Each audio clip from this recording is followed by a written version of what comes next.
Well, me and the Lord, we got an understanding. We're on a mission from God.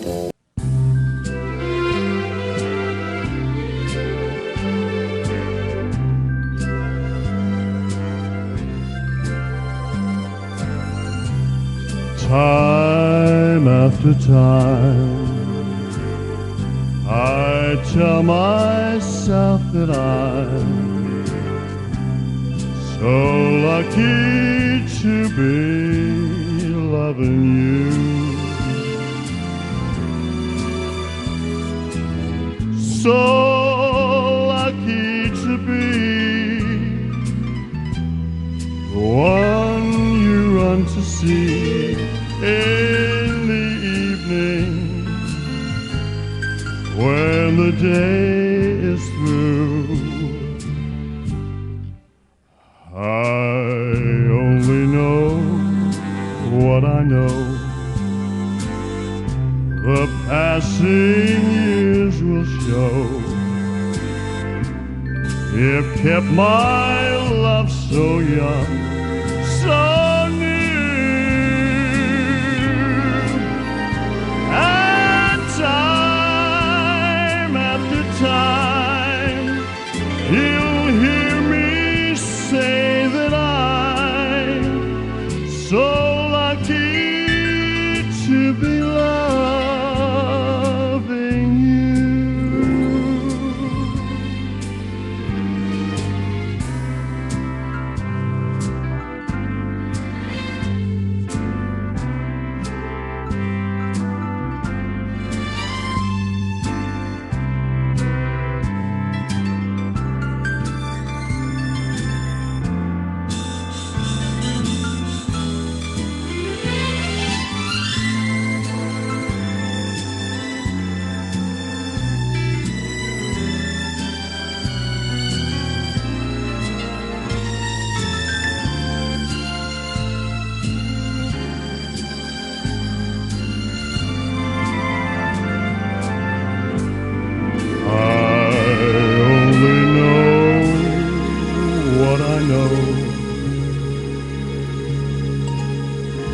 The passing years will show.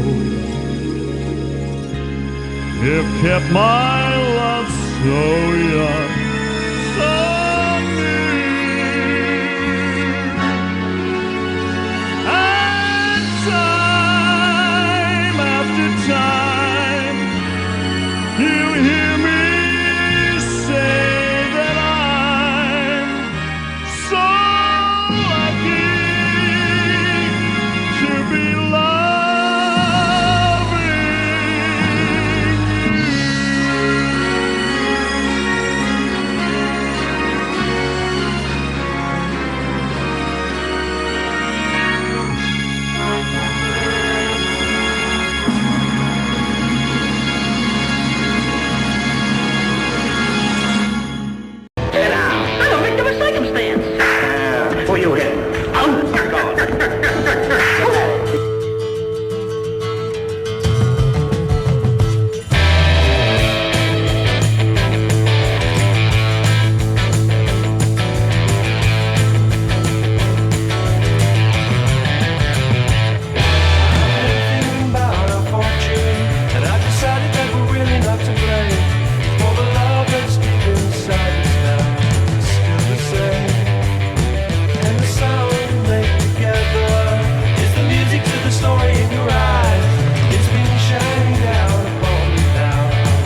Ladies and gentlemen, boys and girls, citizens of planet Earth and beyond, welcome to the Pork and Bean Show, where the paranormal becomes normal and where we delve deeply into the true nature of the Sasquatch people and the mysterious nature of woo. Sit back, put your feet up, and enjoy the ride with your hosts, Pork Cunningham and Frank Olivan Williams. You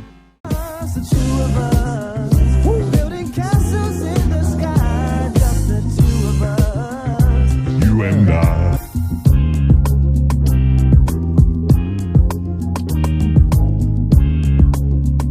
This thing's talking to me. Brian is talking to me. It's the thing's talking to me. Now you can start saying something intelligent. Got it. It says this meeting is being recorded. Yeah, just in case you say something worth keeping on that. Or I do. Why is it talking to me? It's like shout out. We are being recorded now. Have you got it? All right, I got it. We're recorded. You're so pretty. You're so pretty. You're so pretty and healthy and wise. It's a pity. Oh, I got frog in my throat. Froggy throat. So anyway, I'm excited. Yeah, twice a week. At your age? Ron Johnson is going to be on our show. He's like a famous person, you know, in his circles. He's a much interviewed and well-known, you know, ET UFO guy. I think he's had experiences since he was a kid. Real fascinating stuff, and he's, you know, but it's also he might we might be able to talk him into doing a healing, letting you do a healing on him. Doing it on the. Hey, Bubba Boo, can you put some more light on your face? Do you have any light that you could put on your face? Because your face looks dark. And you're usually magnificent. Well, that's a little better. That's almost. Yeah. Yeah. Whereas me, I got too much. Whoops. Holy shit. What's the matter with that thing? Why don't you try the fuzz out? Huh? Why don't you try the fuzz out thing?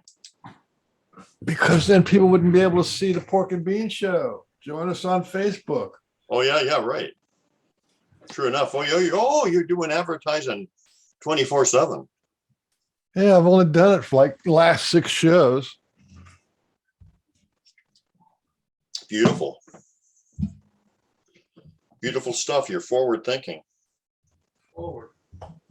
But you're not woke, I hope. I don't care about woke. Well, you will when they come and look for you and tell you better get woke or you're gonna bring you off to the gulag. A lot of light on my face. That's too much light, I think. You know what I mean?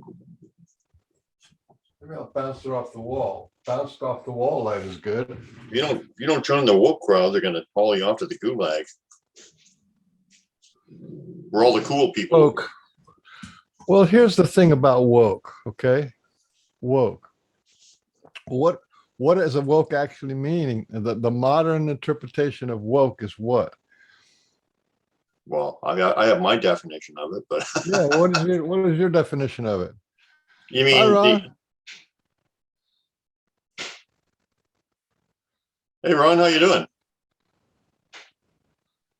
So, what's your definition of woke? You mean the definition of what people call it today, or yeah, what do you think woke is? You're talking about the people who say they're woke. What do I think the definition of them is? It's a buzzword. That's what I'm saying. What is the modern buzzword woke? What does it mean? You're a freaking idiot, is what it means.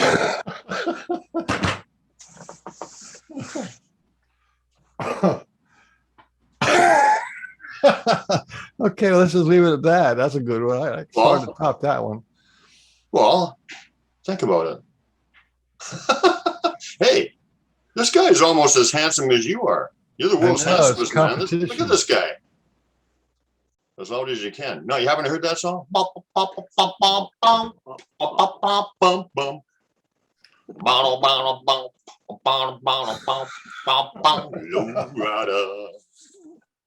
You know that song. You eat tacos and burritos, don't you? I do. Yeah, absolutely.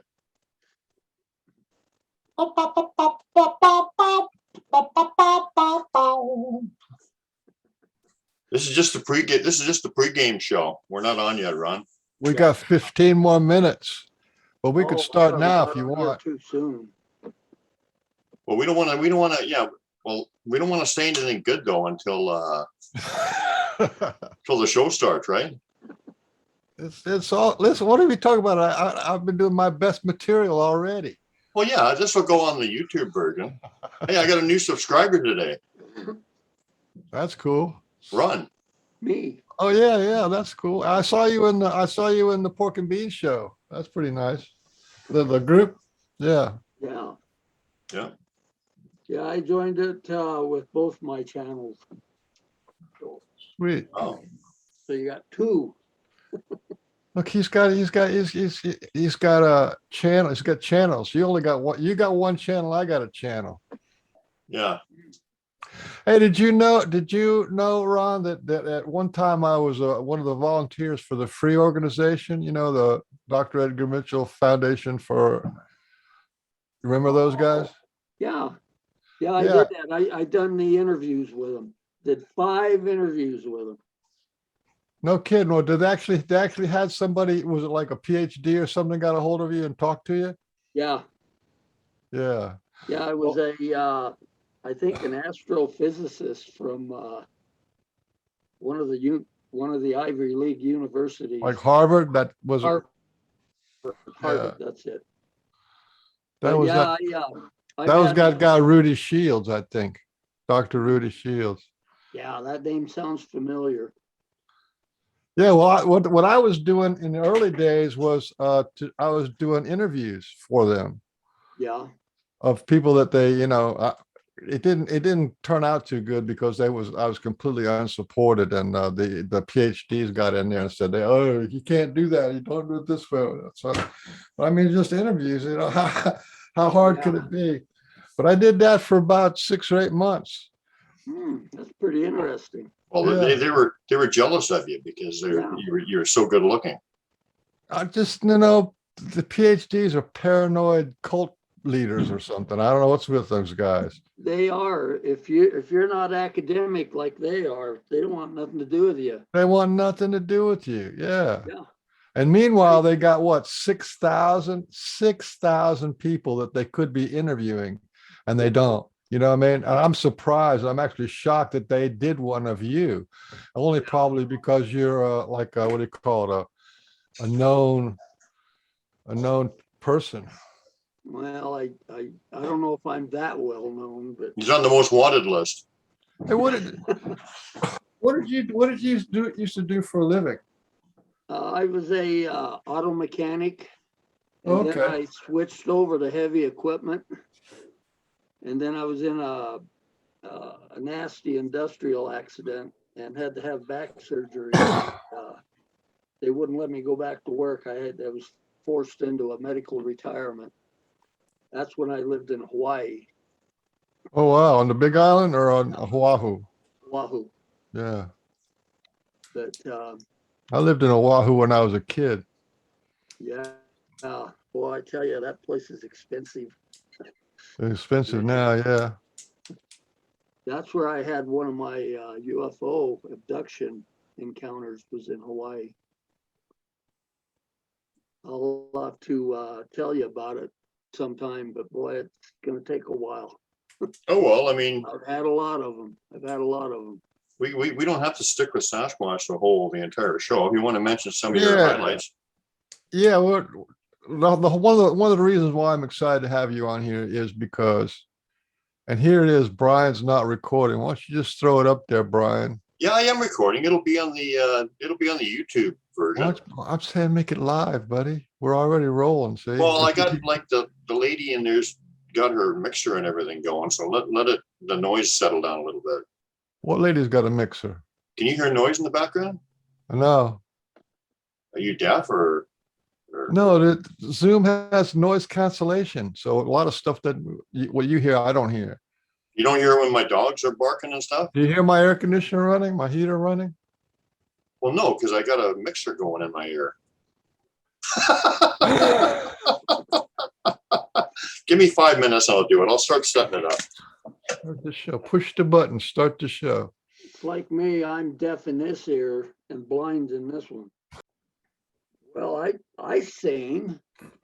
You do? Yeah. My specialty is singing Far, Far Away, and the further the better. Well, the Sasquatch don't judge you though. I bet you they like it when you sing and laugh and do stuff. No doubt. Because it's a high energy endeavor, right? Yeah. High vibration And stuff. I actually sang on a stage once, and it was the last stage leaving town last week. Dumb joke. Yeah, well, keep them jokes coming. We like that. We like to joke around. We like to have fun on here. Too much cereal. There's too much cereal in the bowl. You're a serial killer. We're serial about telling jokes. You're a serial killer, my friend. Cerealist. Yeah.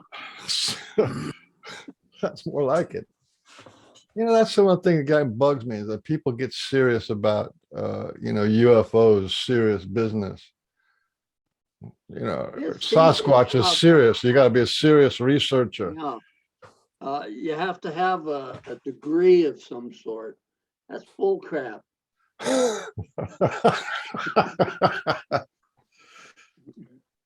Okay, I'm going to get this thing going, okay? I can't believe we're not going live. We're going to be going live. Just push the button, man. Hang on, man. Don't forget to put his full name on there and live, and I always make do. it sound. This is, special.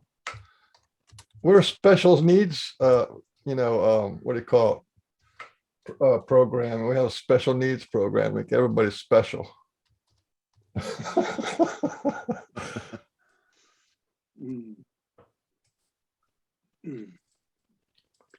Yeah, I got a frog in my throat. You might have to do all the singing today, Beans. God, Boss Hog.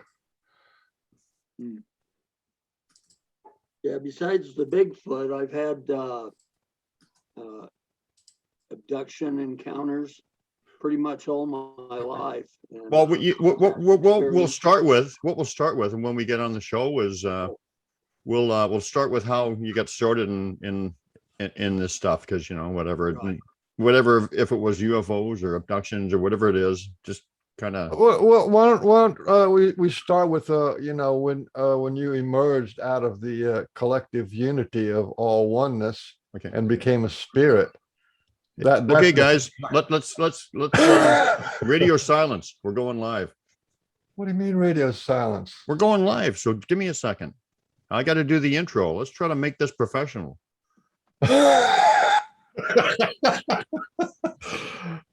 It says right at the top. It says Pork and Beans Show. How professional can that possibly be? Well, you've got it all figured out. You're advertising like 24/7.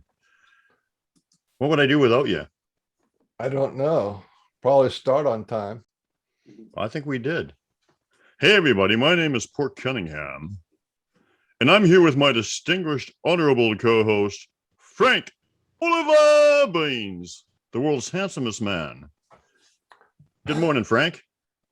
Good morning. Good morning. And I am so excited. We got Ron Johnson in the house, and he is like, what do you call the experiencer of experiences. He's got more experiences than you can shake a stick at. Plus, he's a good guy. And not only that, he's damn near as handsome as you, which I know, I'm sure is irritating the hell out of you. It's frightening, but anyway, it's going to be good for the girls. I noticed we've got 90 shows and not one girl said anything nice to me. What are you talking about?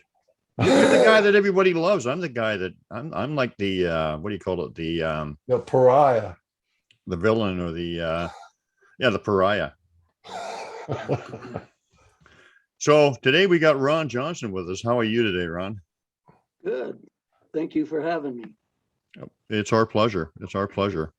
So I'm gonna steal Mr. Beans' thunder and open up with a question that he proposed just before we went on air, and that is, at what age did you start experiencing paranormal or woo or the kind of stuff that's led you down the path to where you are today? Oh, this goes way back when I was a child, living in Southern California in Hermosa Beach. And probably right about the age of 3 was my first memorable experience. This may not be what you want to hear, but I disappeared out of the house one day. It was with my sister and brother. We were playing a game there in the living room, and we had a front door that it was all solid glass, and it had a Venetian blind on it.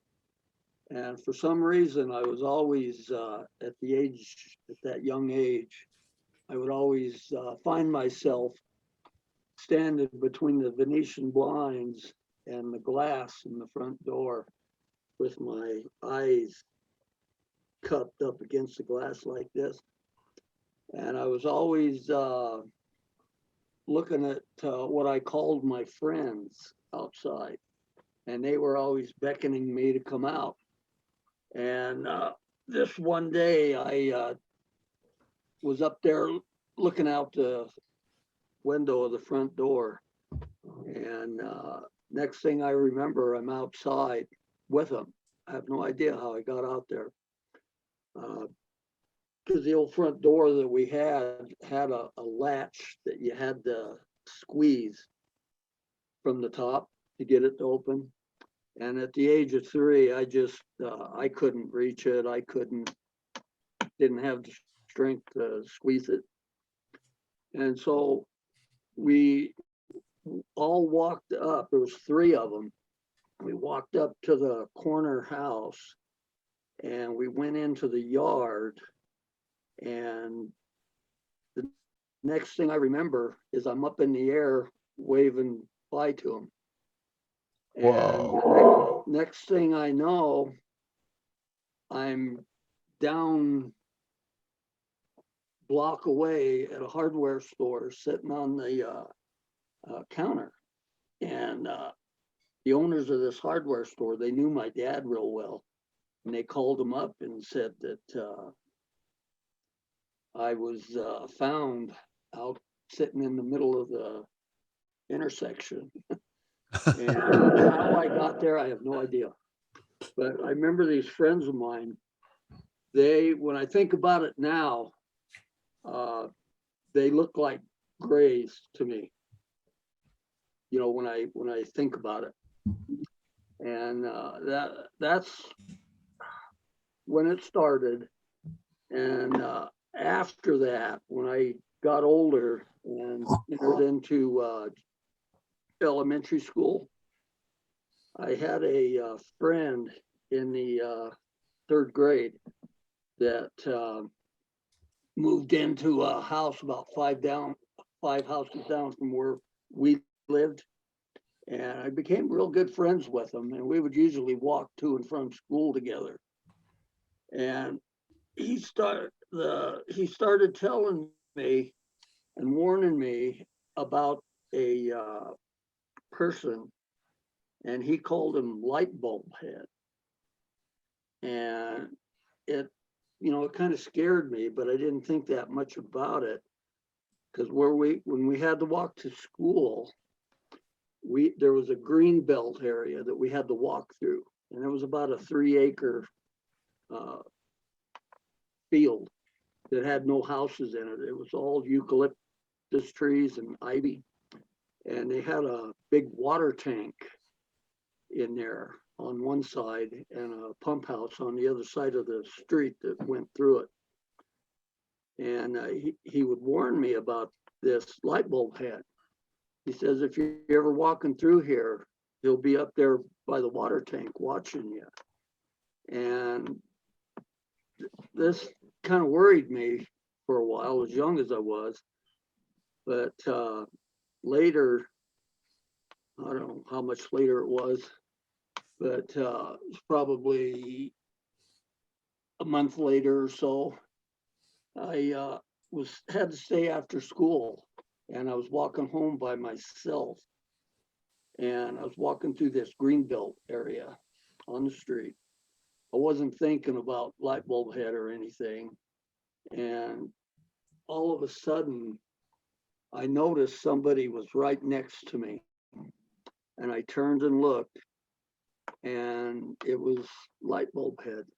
This guy actually had a head that looked like a light bulb. And I got scared and I took off running. And as soon as I started running, he took his arms and wrapped them around me and says, "Don't be afraid. I'm not going to hurt you." And I started crying. I couldn't put up with this. And so he grabbed my hands with his hands right in my wrist area. And he hung on real tight. And he says, "Follow me." And so we started walking down towards the Pacific Coast Highway. And this was back in 1963. And there was still, down in Southern California and the South Bay area, there was lots of open, undeveloped land still around. And of course, today, there's no such thing as vacant lots down there. But he took me down there, we crossed the highway, and we went into this big open field, had railroad tracks running through it. And we went out into these weeds. He took me out there, and there was a big cement slab laying there, and he had me lay down on this slab. I had to fold my arms like that and lay my head into my arms. And he told me not to look up for any reason whatsoever. And I laid there. I don't know how long I laid there. It seemed like a long time. And then I never heard him anymore or anything. Then after what seemed like an eternity, I kind of looked up and there was nobody there. So I got up and I ran home as fast as I could. And it was just a couple days after that, I noticed there was something inside my left ear. And I was trying to dig it out with my little pinky, and I couldn't quite grab it. And so I was trying and trying and trying. I'd have my parents look in there, and they said, "Well, if you can't get it out, we'll go to the doctor and have them take it out." And so this one day I was in school, and we were out in morning recess, and I was trying to get my friend to look in there to see if he could see it. He said he could see something in there, but I couldn't get it out. He couldn't get it out. And so I kept digging at it and digging at it. Finally, I got it out. And it looked like a little tiny coil spring about, maybe a millimeter long, wrapped in paper. It wasn't a bug or anything like that. It was definitely had metal in it. And I took it over to the teacher on the playground, and she immediately slapped it out of my hand and told me, "Quit digging at your ear or you're gonna end up being deaf." That scared me even more. And right after that, there was a real tall, skinny man wearing a black suit come up to me and called me by my name and he told me to leave my ear alone, or you're going to possibly pull out your eardrum and you'll go deaf.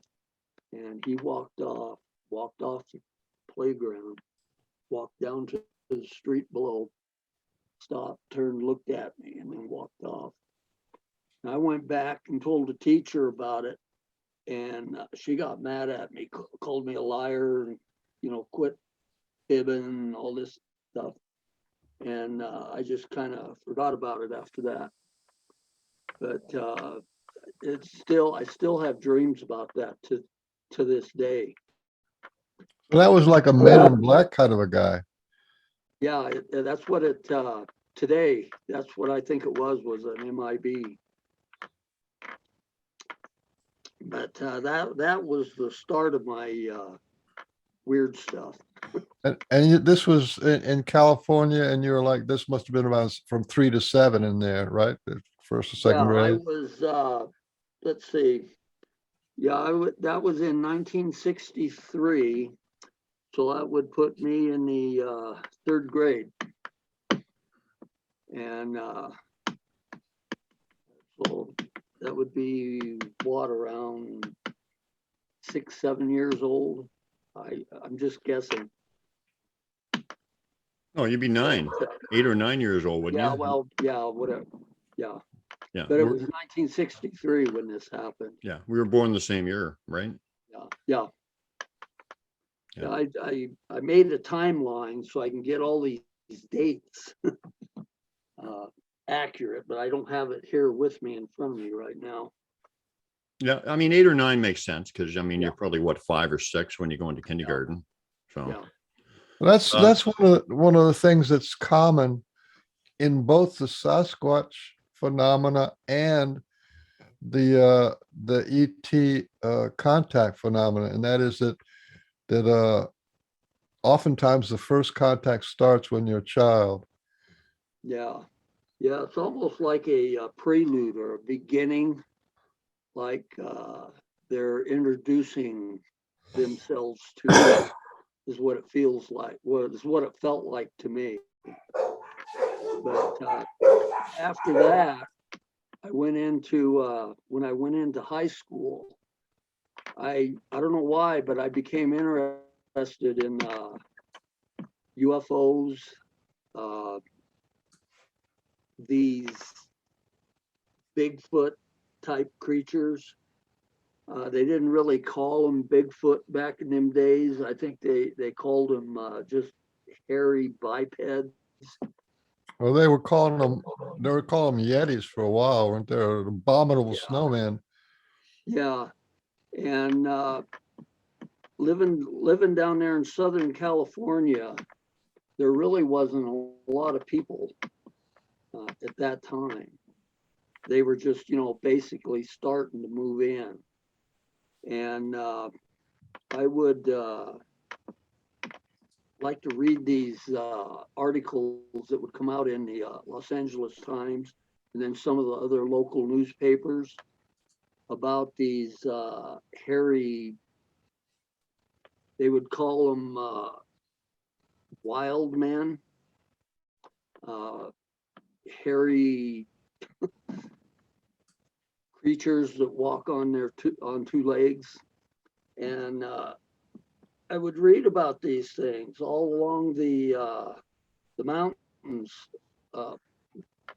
the San Gabriel Mountains, San Bernardino Mountains, even in the read articles on them being in the Santa Monica Mountains, the Los Padres National Forest, and down by Anza Borrego, the Borrego Desert, down by San Diego.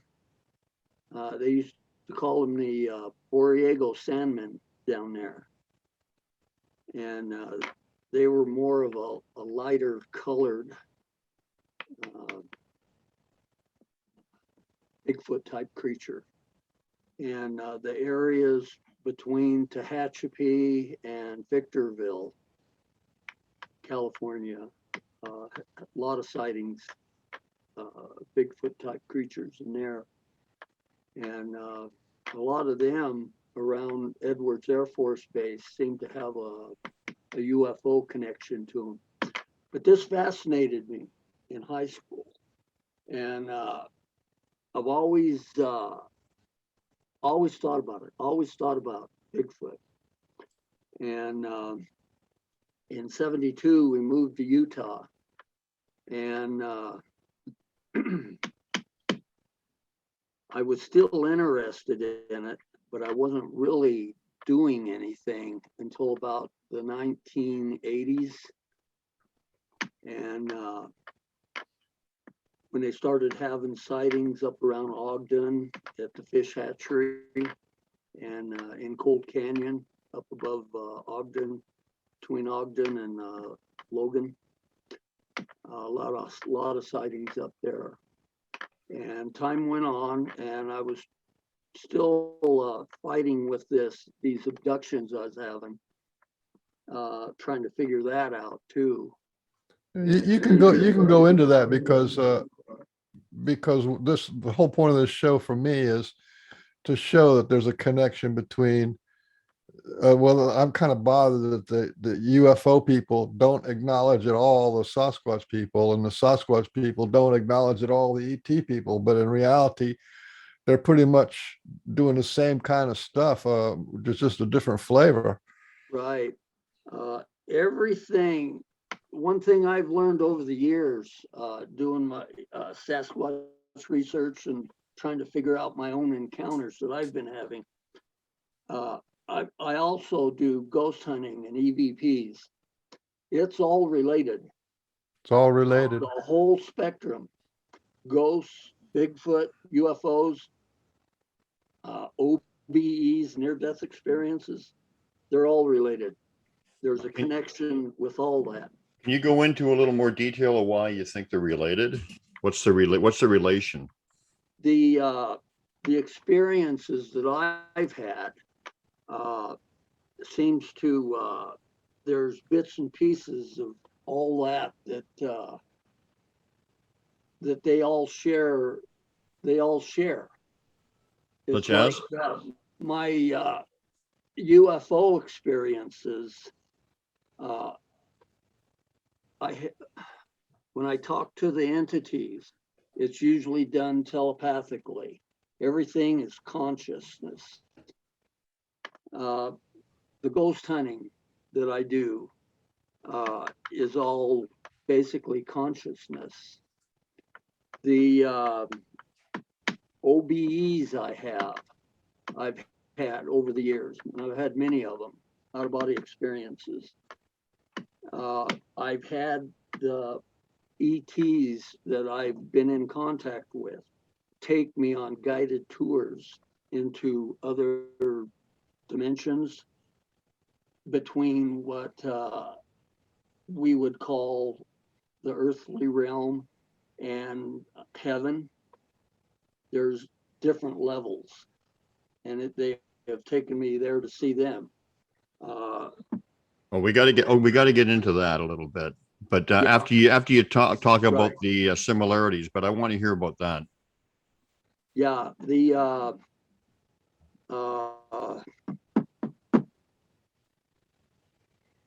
everything is like I said, connected to one another. Mm-hmm. The boy, how do I say that?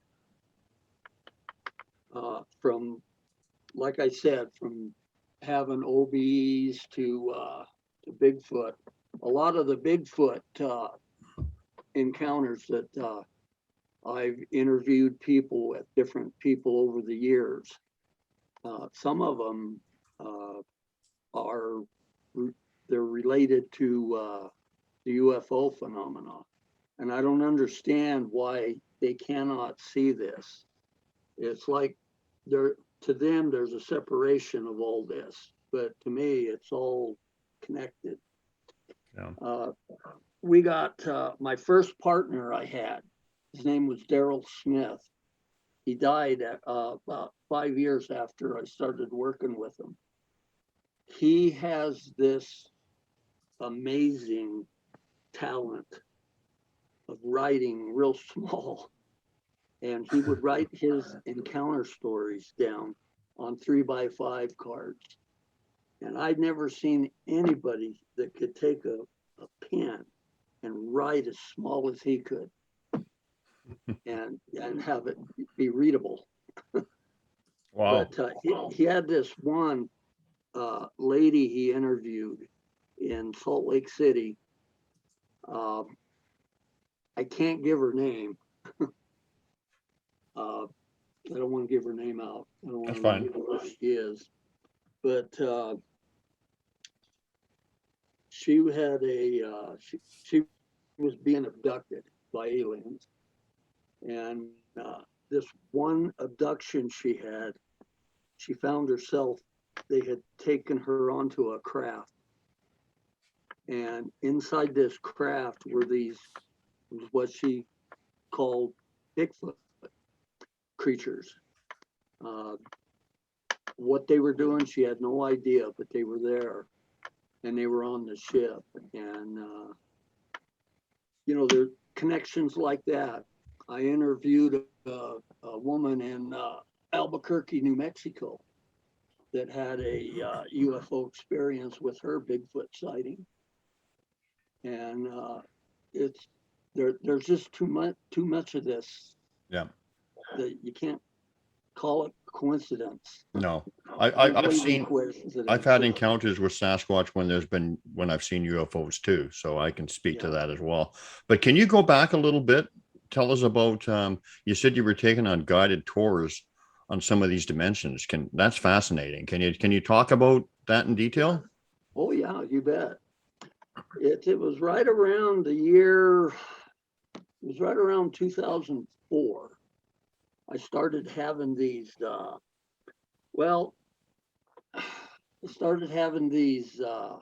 of body experiences.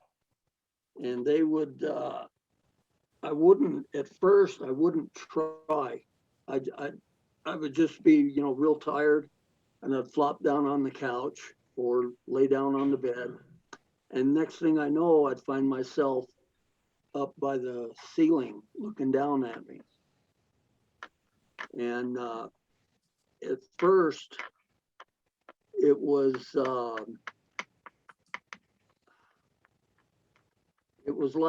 like difficult to. It was like they were showing me how to do it, letting me experience it. And I would find myself leaving my body, and usually there'd be a black shadow person show up. And then I would snap back into it and then, come out of it. But one of my experiences that he took me to another realm, the first one, I think it was right around 2009, somewhere around there. I had gone to bed and I soon found myself floating above my body, laying in bed.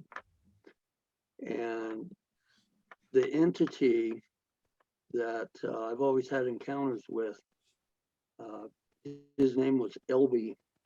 He didn't show up, but he was talking to me telepathically. And I knew who it was. And he asked me, he says, I would like to take you and show you some things, if it's okay with you. And I said, sure. And I could feel acceleration, like we were moving. And then I'd find myself in this gray realm. Everything was gray. There was no top, no bottom, no sides. It was really weird. And he told me that this realm, or this dimension that we were in, was one of the lower dimensions between what we call heaven and the earth realm that we're on now. And so these spirits, this is hard to explain. They would just kind of like come up to you, look at you, and then they'd go away. They would, come up to you, look at you. Some of them would, say hi to you.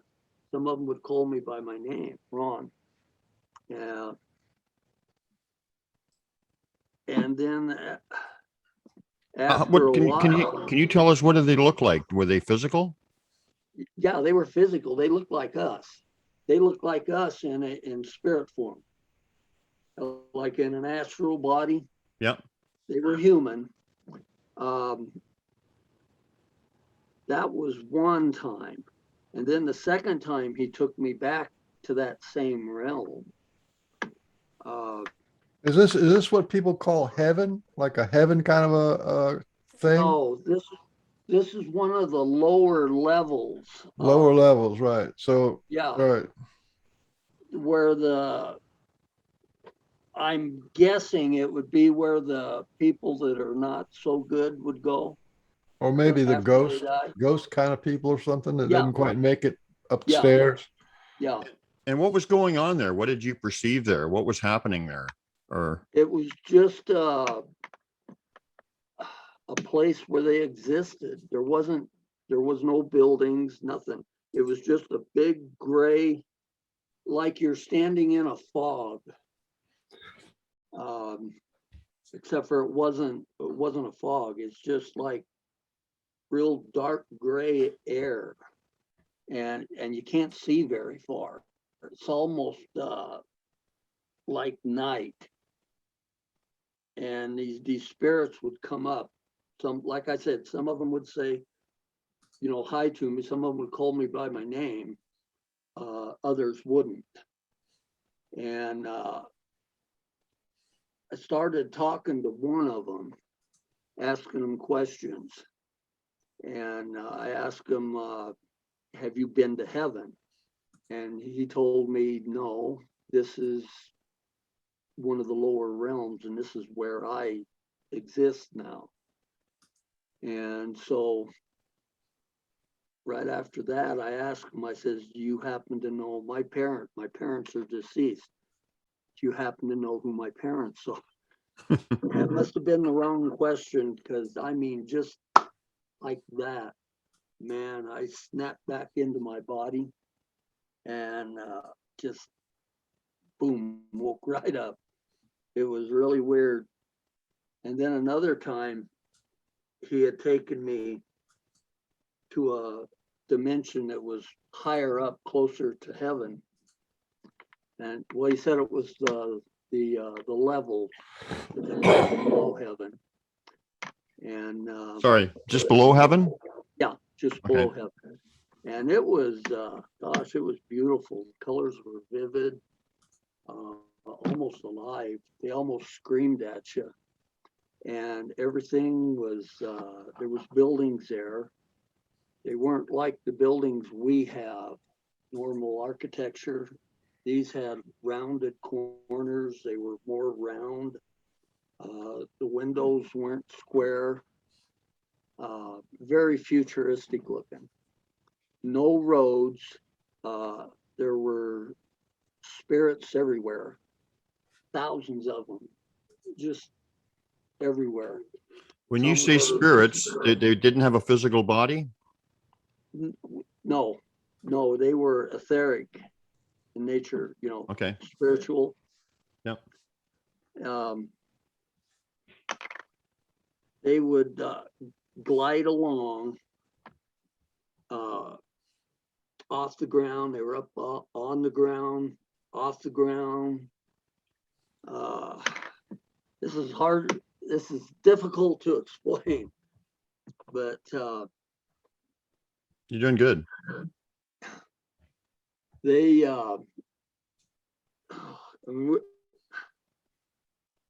after we got there, after he took me there, I had a spirit guide come up, and he kind of took over and was showing me around.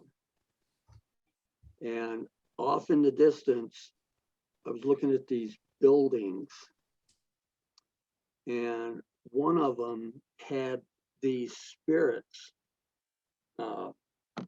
These are all human looking. They're not alien or anything like that. And they would go into this building and these orbs would shoot out of the other side. And I asked my guide what those were. Well, can we go inside? I'd like to see inside this building. He says, no, he says, you're allowed to come here and visit, but you're not allowed to go in and see anything. And he told me that the spirits here, if they wanted to, they can go back to Earth and help humans on Earth achieve certain experiences. And what they do is they go back to Earth as an orb. And if somebody wants to experience a certain type of an experience, like,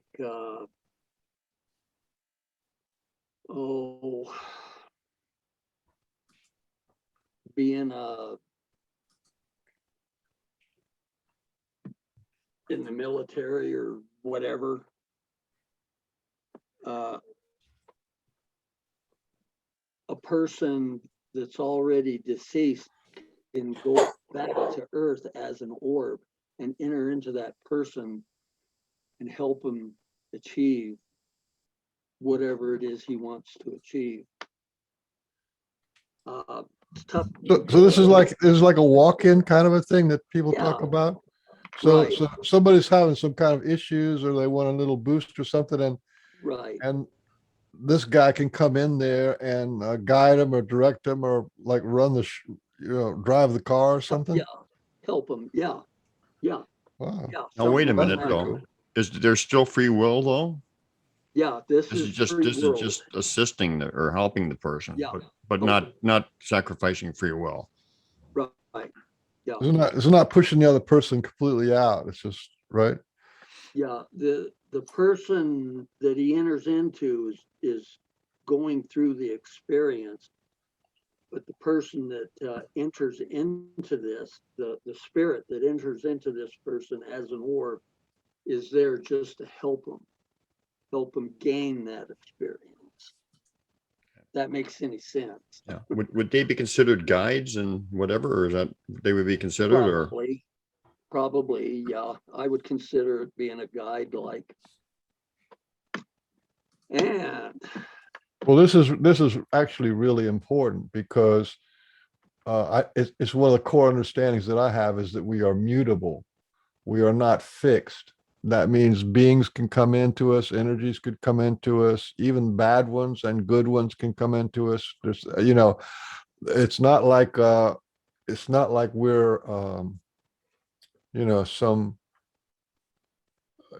food or something. It's just like, we're mutable. Things can come in and leave. yeah, they can come in and leave whenever they want. Actually, ETs do it.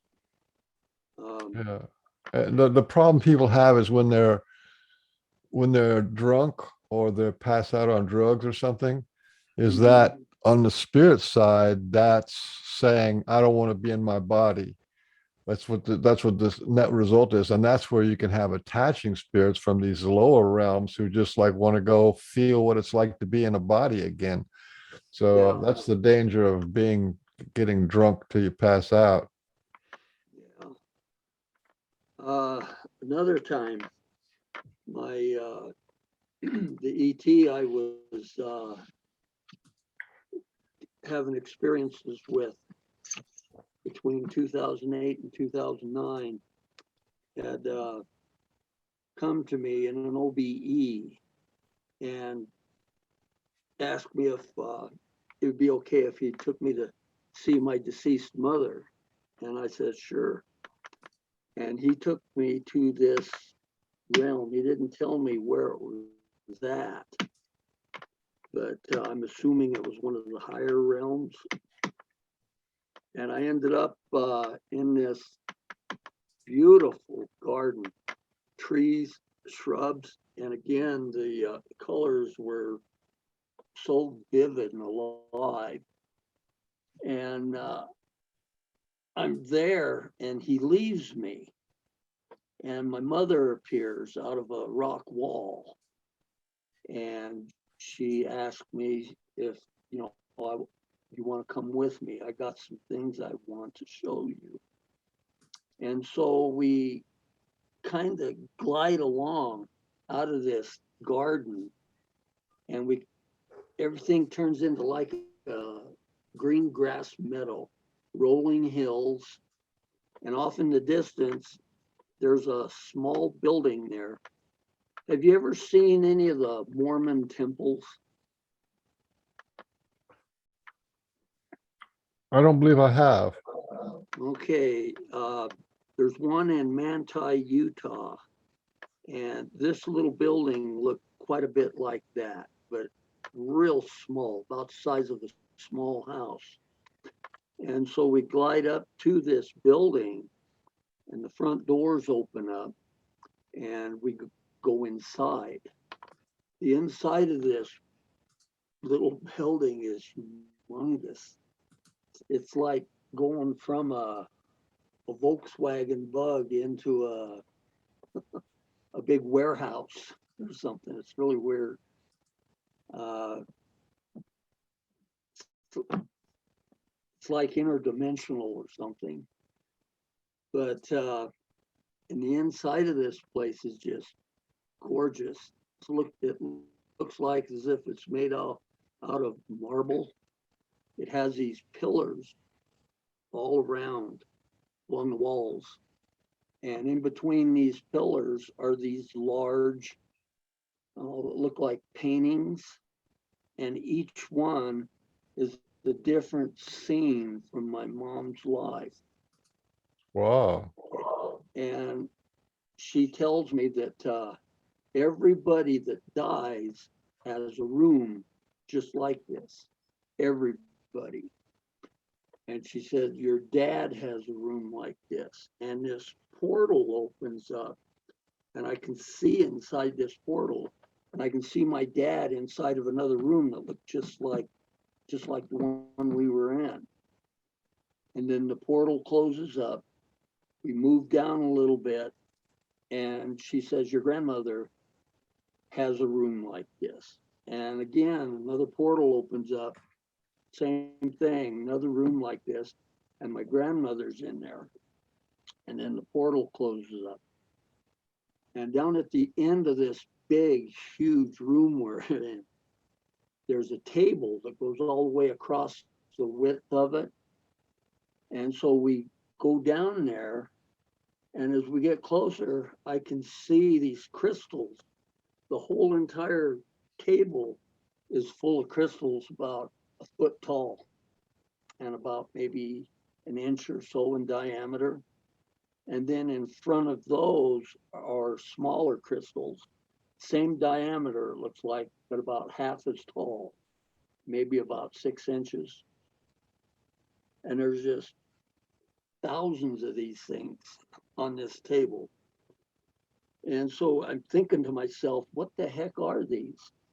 And whatever I'm thinking, my mom answers. It's telepathic. And so we get down this there. This is still in the same little building. Same little building that's like 100 times bigger on the inside than it is on the outside. And It's like an Akashic yeah. shack, an Akashic shack. It's got all your stuff in it. Yeah. That's astounding. Actually, it's astounding information because,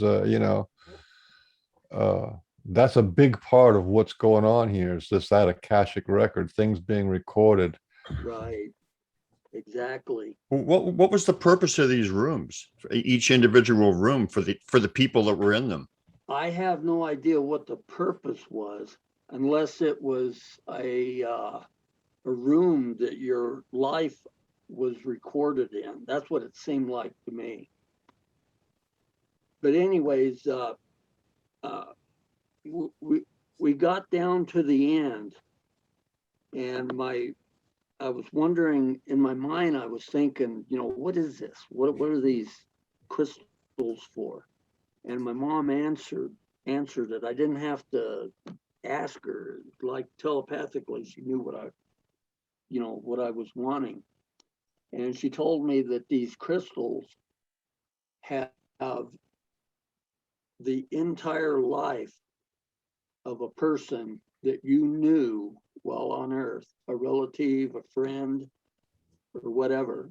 Their entire life is recorded onto one of these crystals from birth to death.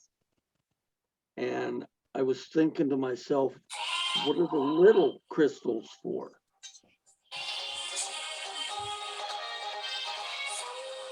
What did you do there, Brian?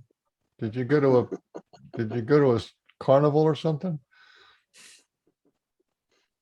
But anyways, I was thinking about these smaller crystals. My mom tells me that these are for the animals that you've interacted Wow. with during your life. Wow. Like if you had a pet dog, cat, rabbit, or whatever. Turtle, goldfish. Yeah. Their entire life is recorded on these smaller crystals from birth to death. And so I was thinking to myself, when we moved to Utah, we had a Keeshond dog. And one day he just disappeared. He just never came home. And I was thinking to myself, I wonder what happened to him. And this one crystal out of there rises up into the air, comes up right in front of me. And then it was just like a movie playing. I could see the entire life of this dog we had from birth till the day he died. And it just seemed like it only took like a second to go through this. It was really weird. It's like time doesn't even exist on the other side.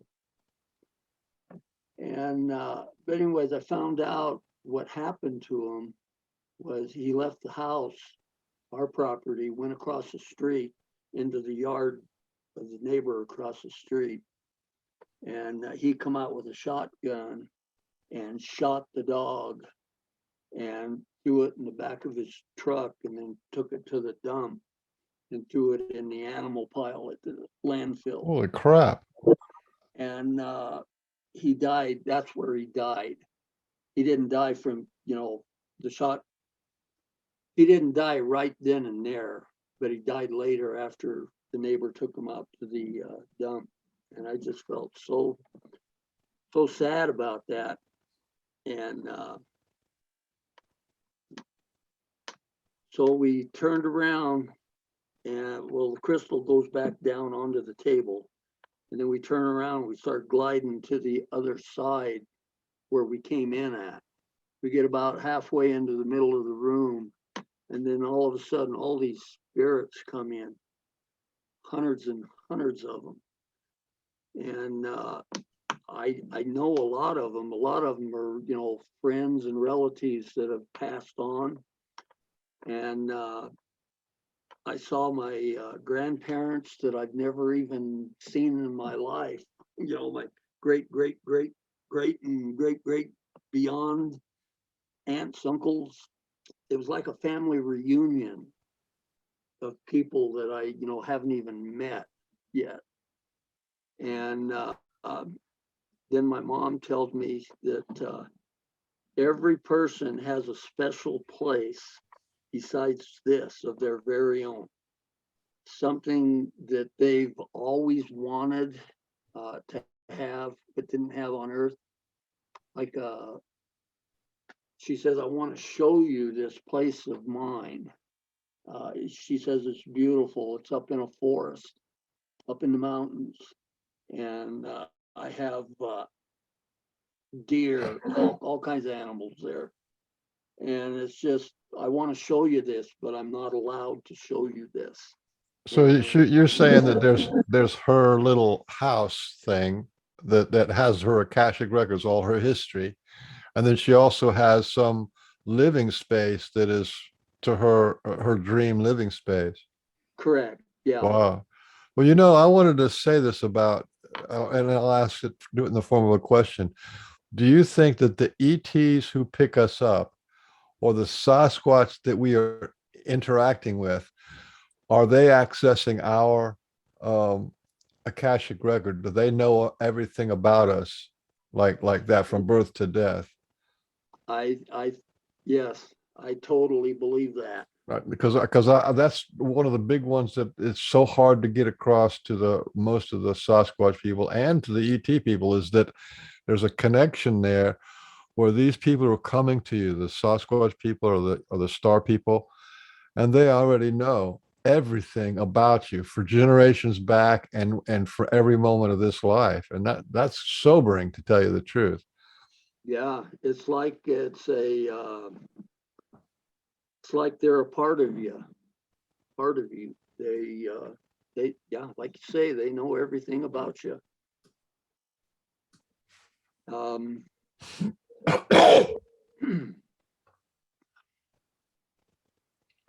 I mean, that's what the Sasquatch are fond of saying. We're all one, all connected. But most human beings don't really understand what that means. All one, all connected. Yeah, nowadays, these academics, everybody is, they don't, science is they're supposed to investigate everything, but they don't. They're only like doing a half of a job. Not only the physical do they investigate, but the non-physical too should be a part of it. But they don't. They just make a big joke out of it.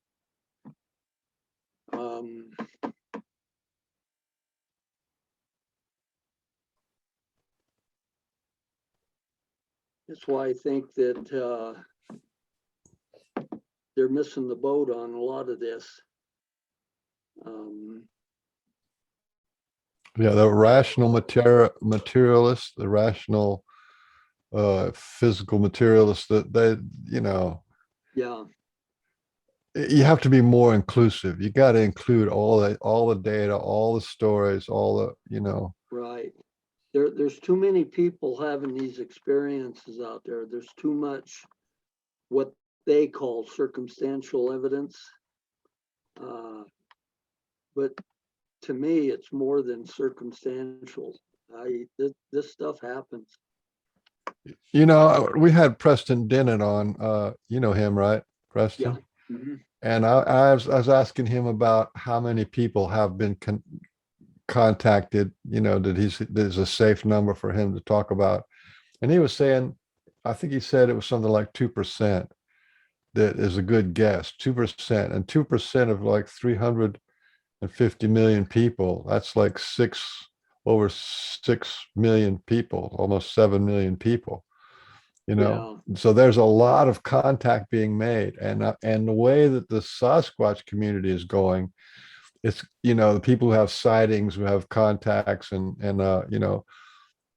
it's going to go in that direction too. It's going to be like, I wouldn't be surprised if right now it wasn't in the millions, or well, at least 1 million people have had a sighting or some kind of experience with the Sasquatch people. But I think they're going to go in the same way, because the Sasquatch, they're not going away. First, there was a huge rush of the abductions and contact experiences with the Star Nations, but now the Sasquatch community is coming forward, and they're just story after story, thousands upon thousands of stories. They just doesn't seem like they ever end, and they're all, most of them are pretty intricate, like life changing, or something profound happened to them, Right. Both good and bad. Yeah. Do you personally think, Ron, you've been abducted? You've had abducted many times, right? Yeah, many times. Is it benevolent or malevolent, or is there a mixture of both? What do you think's going on? It's a mixture of both. My first abductions I were having back in my early days were very, very traumatic, very scary. I would beg God. I'm LDS, and I was not, I'm not going to say real religious, but a little bit. And I would pray to God for these to stop. Stop, stop, stop. And everybody tells me, now tells me that if you pray to God for them to quit, they'll stop. But they don't. They keep right on going. Yes, but sometimes perception, like some Sasquatch Right. encounters, it's people's perception of what's going on. It could actually be something that's not bad at all, but there's fear. So do you think it was Yeah. your fear that made it bad, or was it actually malevolent, like they meant you harm? I think it was my fear, because what they were doing with me at first, they were. I always have a hard time talking about this, but it's a part of what happened to me. They would force me to have sex with this one, and it was just real hard to put up with. One, what was it? It was a being, an entity that wasn't human, and but it was more like a doll or a mannequin. I think it was a machine type thing that collect sperm samples. Like a And, bionic woman or something. yeah. But what Well, was she was pretty weird good is looking. Bionic No. woman. this one wasn't. But every time I'd have to be with this darn thing, and this lasted until about 1988, and it just it's just tough to deal with, tough to think about. What was the reason for this? Why were they collecting your sperm samples? I think it was a hybridization program. I believe, because I started having dreams out of that after that about military personnel, Air Force personnel, showing me, taking me out into the desert and showing me hybrid babies, stuff like that. And like I say, this went on, and then I got a job in Hawaii, had an abduction there, actually had 2 abductions there. And I was only there for a year, and the company I was working for filed bankruptcy, and I had to come back to Utah and work in Utah. And then I started having a different type of an encounter. This one was more consciousness related. The whole feeling changed from fear to a loving. I mean, the feeling of love was so overpowerful, so powerful. I felt like it was going to knock me out when these beings would take me. And That's what we call a love zap. yeah, I've experienced. Yeah, I've had that. This was a zap from. This was the biggest zap I had in my life. Yeah. And Where would they take you? I have no idea. They would one time they took me to that gray dimension and showed me a machine that they use to traverse the dimensions. They said this is how they travel. They don't travel from point A to point B. They said it just take too long to get there, and then what you have to do is traverse the thousands of dimensions that are out there. And that's how they said that's how they travel. And then they said it's like when you see a UFO in the sky and it just blips out like a light switch, somebody turning off a light switch. That's because the craft has moved into a different dimension. And, but it was just, I was in like I said, an industrial accident, had to have back surgery. And I couldn't move. I couldn't dress myself. I had to have help putting my shoes on, putting my pants on. I couldn't bend over. And this went on for like 2 years.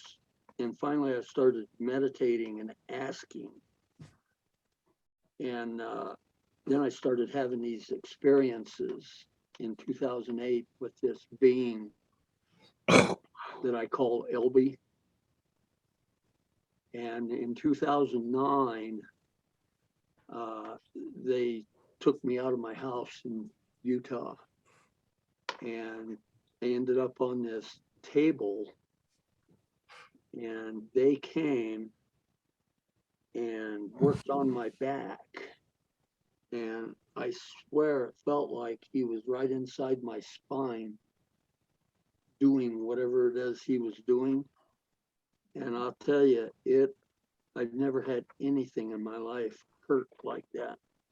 I was screaming in agony, in pain. And man, I was praying to God for this to stop. And he kept telling me, we're not going to hurt you. This is for your own good. And don't worry about it. He says, we're here to help you. And I just couldn't handle it. It was like he was inside where my spinal cord was doing something. And finally he got finished and the pain went away. And when I woke up, when they took me back, whenever they would come and get me, there was always a pillar of light that would appear in my living room, because I was sleeping on the couch at that time of my life. And it was like when I'd see this pillar of light, I would pass out. And then I would be face to face with this entity, just, like that, almost touching our noses. It was like he was downloading information in me. And then a lot of times I could feel acceleration. I could feel G-force. And then I would come to, and this time I came to in that room, in a room on that table where they fixed my back. And everything, he said, it's time for you to go back and we will see each other again. And what did he look like?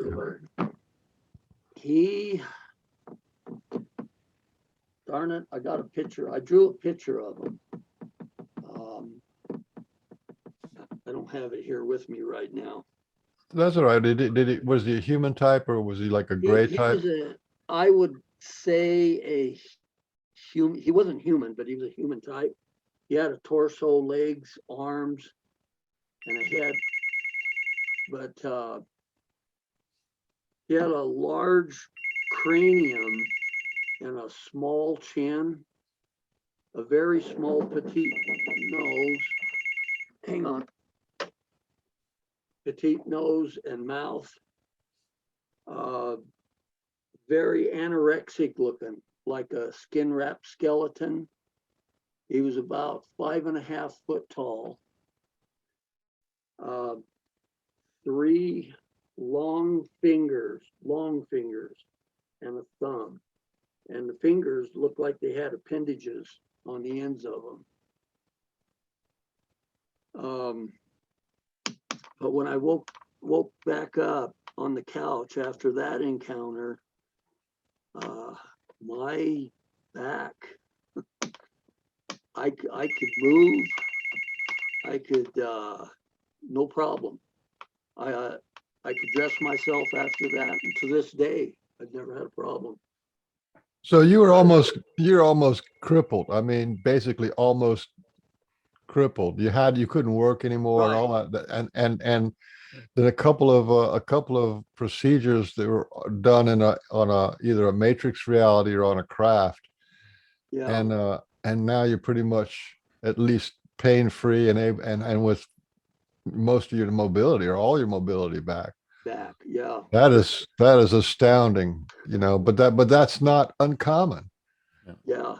Yeah. That's happened with both the Sasquatch people and the star people. So Mr. Beans actually did a list of the things that the star people and the Sasquatch have in common, and healing is one of them. I've heard of friends of mine being healed. I've actually witnessed a healing of a person at one of my gatherings. So, have you ever been healed by a Sasquatch? Have you ever had a healing by a Sasquatch? Nope.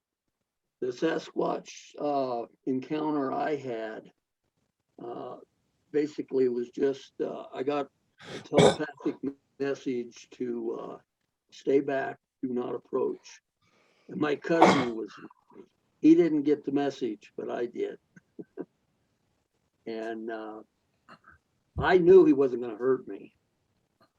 And I wanted to, but I've never had any healings or anything like that by a Sasquatch, just with the ETs.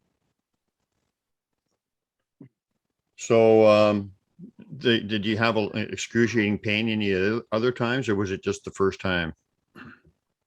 This was the first time when I had this industrial accident.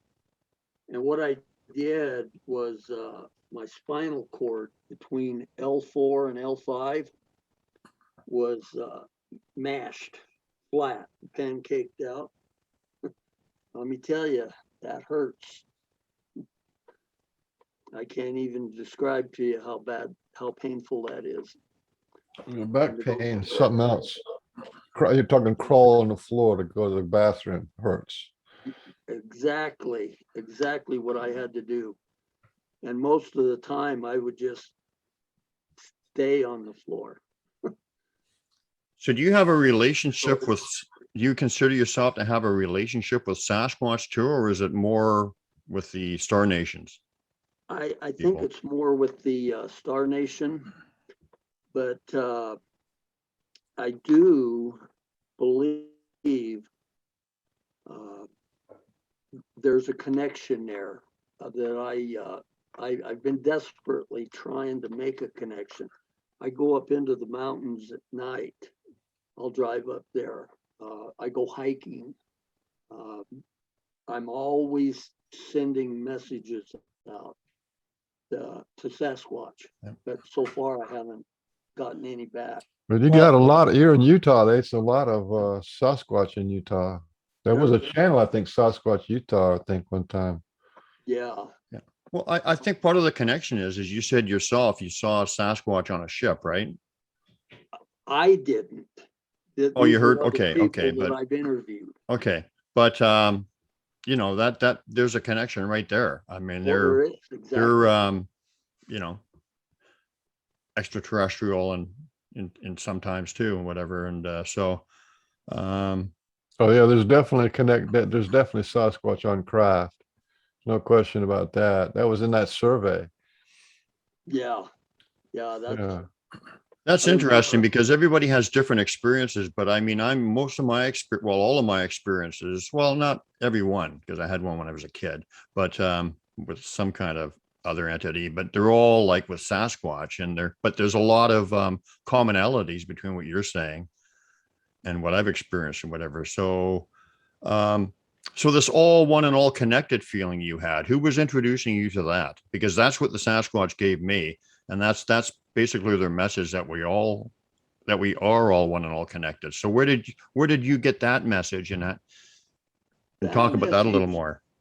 Yeah, that message came to me about the time, but it was right around 2008 when I first started having encounters with Elway. But who is this Elway? Who is that? That's the guy who He did your is healing, the right? entity that No, I fixed know, my but who is back. he? What is he?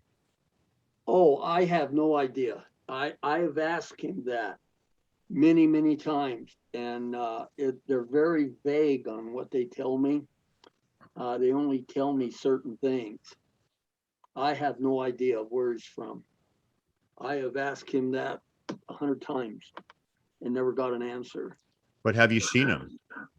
I have. Okay, what does he look like? He, He already went over this. You were gone, I think. You were stepped out for a minute. Okay, I'll listen to it on the He's replay. He's 5 foot No, I tall, thought- and he has sort of a small nose, small Oh, right, mouth, right. I know I did hear that. I do. right, Yeah. and then 3 very fingers. So he, anorexic, like a skin wrapped skeleton body. Right. very Yep, I heard brown that. arms. Okay. Yeah. So, this was the most love you've ever felt. It was like an absolute, did it feel like a universal connected love? Did you feel like you were Yes. connected to everything? Everything. Yeah. It was almost it was almost divine. Yeah. Yes. Yeah. Yeah. definitely. no question, Yeah. it's divine. It's like I holy. mean, when or I, something. yeah, I think we had the same thing, except mine was from a Sasquatch. When I had mine, it was like, I said, this is the universal from the universal source. And there was a big download of information and whatever too, right? And it felt Yeah. like I was connected to everything, no judgment, absolute love. So it's interesting because, it's exact same experience from a different, delivered by a different being or whatever, but which is quite important actually, I think, to take note of. Hmm. And so, did you want to talk any more on that about what you think about it, or what you, Sure. Yeah. or what you learned from it, or from that experience? Like I say, it was for me it was a transformation from a physical type contact to more of a consciousness type contact. And it's like he was taking me to, he took me to see my mom twice on the other side. He even let me fly the ship, his craft. And Grant did an interview with me on that. Oh, that was quite an experience. And this was the last encounter I had with him. And this was in, I think it was like May of 2009. And I saw the pillar of light as before. It was like I pass out and I come to face with him, like a download. And then after a while, you can feel the G-force again. And then I pass out, and then I came to, I was in this square cubicle. And I was way up high, and I could see these entities walking around down below. Elby and some others. And so after a while, the cubicle I'm in, there's other cubicles up there, and there's a person in each one of them. I'm not the only one there. There's other people up there, but they're in their own cubicle. So the one I'm in comes down, the end opens up, and I walk out, and LB tells me that you need to be in here for your own protection. He said you'd die if he wasn't in this cubicle. So he says you have to go back in there. And so I go back in, the end closes up, and then it goes back up to the ceiling.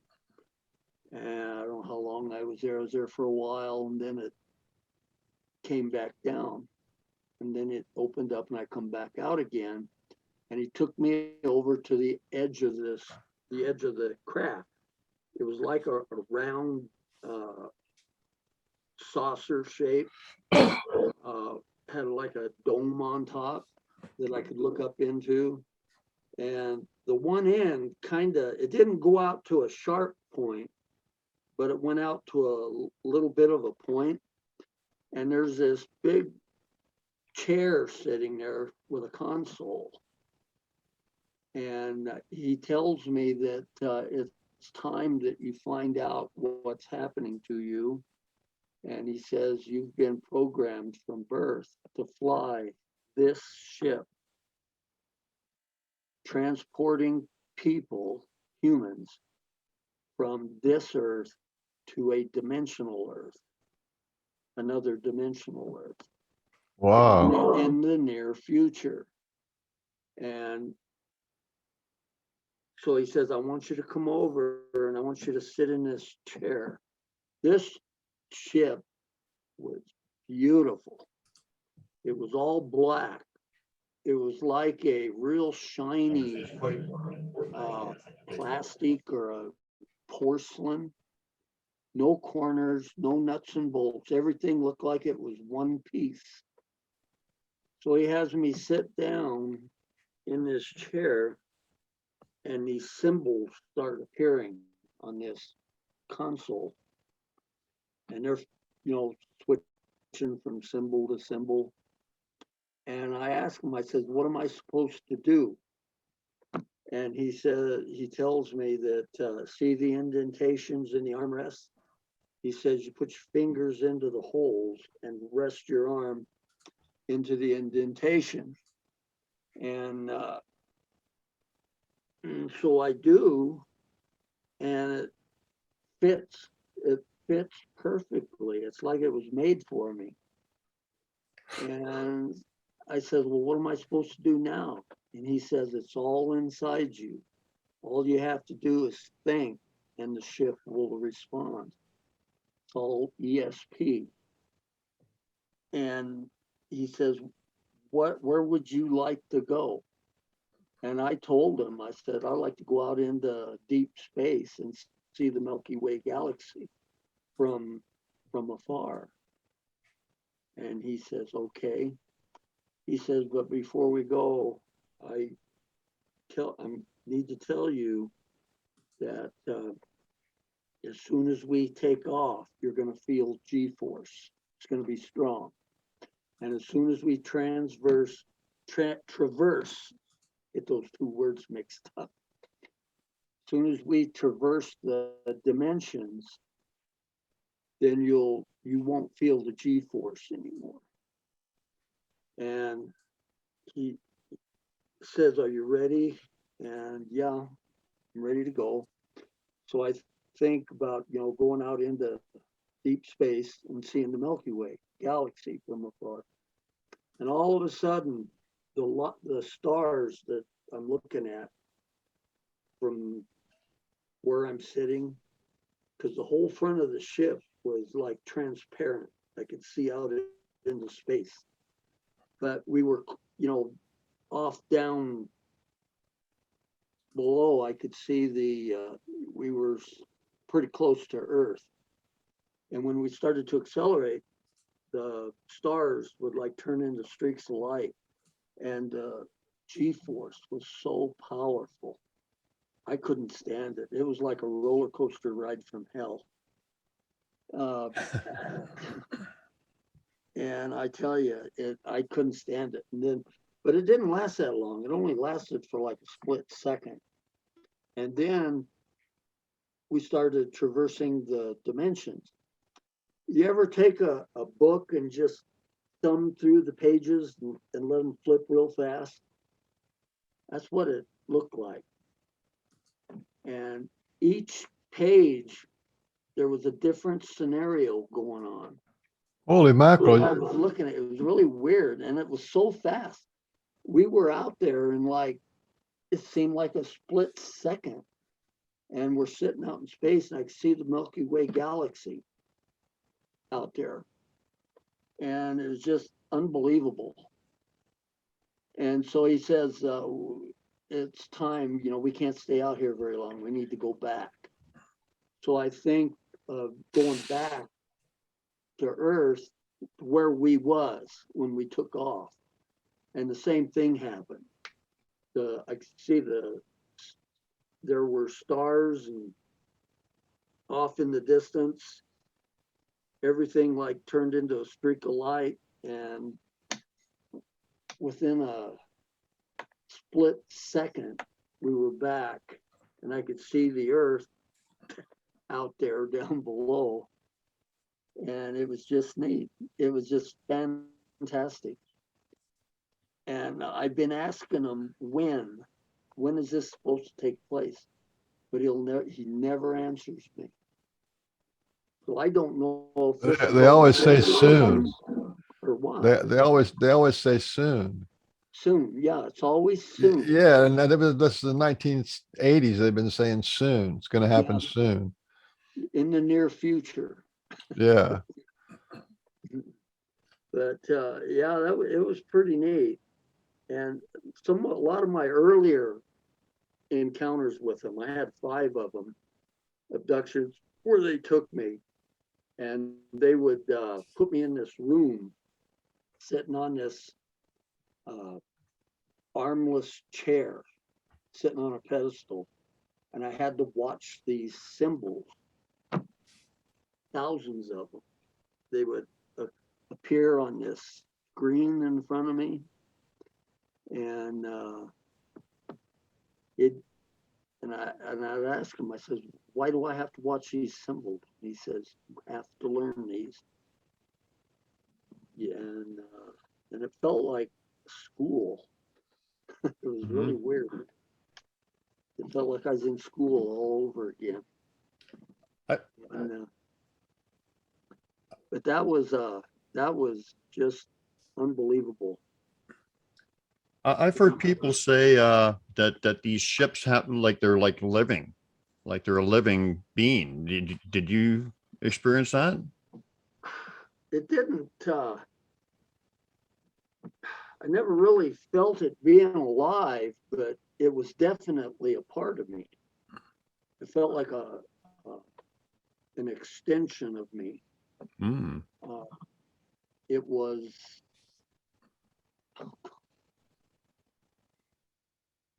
I guess when I think about it, yeah, that's a good way to describe it. Alive. What did the Milky Way galaxy look like from your point of view at the time? Because we just have photographs of or artist renditions or something. Yeah, the ones you see from the Hubble telescope and stuff, like that. That's what it looked like. It was sitting on about a 45-degree angle, and you could see the spiral arms coming out. Wow. It was awesome. You mentioned something else, I think at least once or twice, and that is this column of light. You described it as like a 9-inch column of light. Yeah. And that reminds me of a lot of historical and biblical kind of stuff about angels coming in a beam of light and people being taken by a beam of light. And that's pretty. Yeah. You're the first person who I've ever heard of, because there's all kinds of ways that people describe being taken. And some of them talk about a blue light or being lifted up in a light, and some of them don't see any light. They just kind of float through the roof, or, so there's all different kinds of ways of doing it. But for you definitely have like this angelic overlap thing with, because you went to sort of like this afterlife heaven kind of type place. Yeah. And maybe that's just the way that those groups of ETs do it, Yeah. Well, because other people might do it different. Yeah, I there's so many different species out there. I guess they all have their own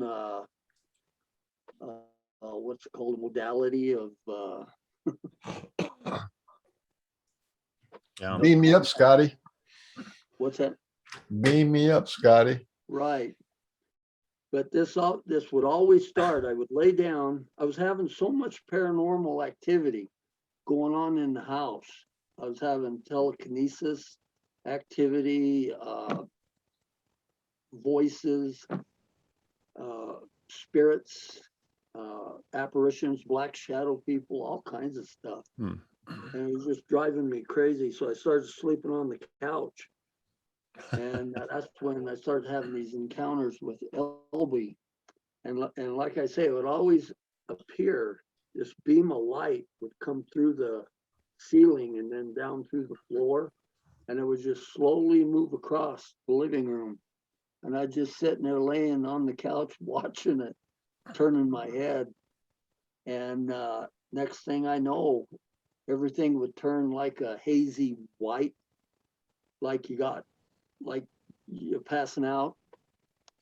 And then I would come to. But at first, I had like 4 encounters with the light where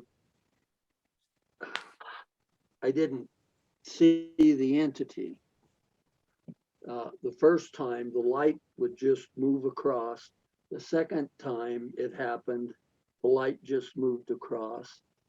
The third time it happened, there was as it moved across the living room, as it went by the television set, there was a shadow person, looked like it was trying to appear in front of my TV.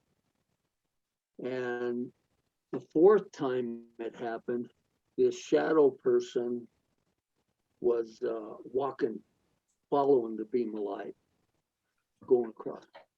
The fifth time it happened, the beam of light come by itself. And as I'm watching it, it's like to me, it looked like a doorway into another dimension, because there was movement inside the beam of light.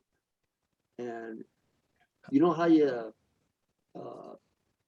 okay, like you're in your living room and it's dark. You can't see really that good. And then you have the bathroom light on and you just barely open the door a little bit. Mm-hmm. That's kind of what it reminded me of. How wide was this beam? It was about 9 inches, 10 inches in diameter. Yeah.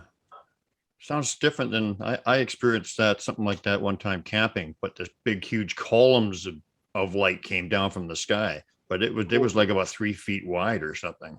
Oh, wow. Yeah, but mine weren't that wide.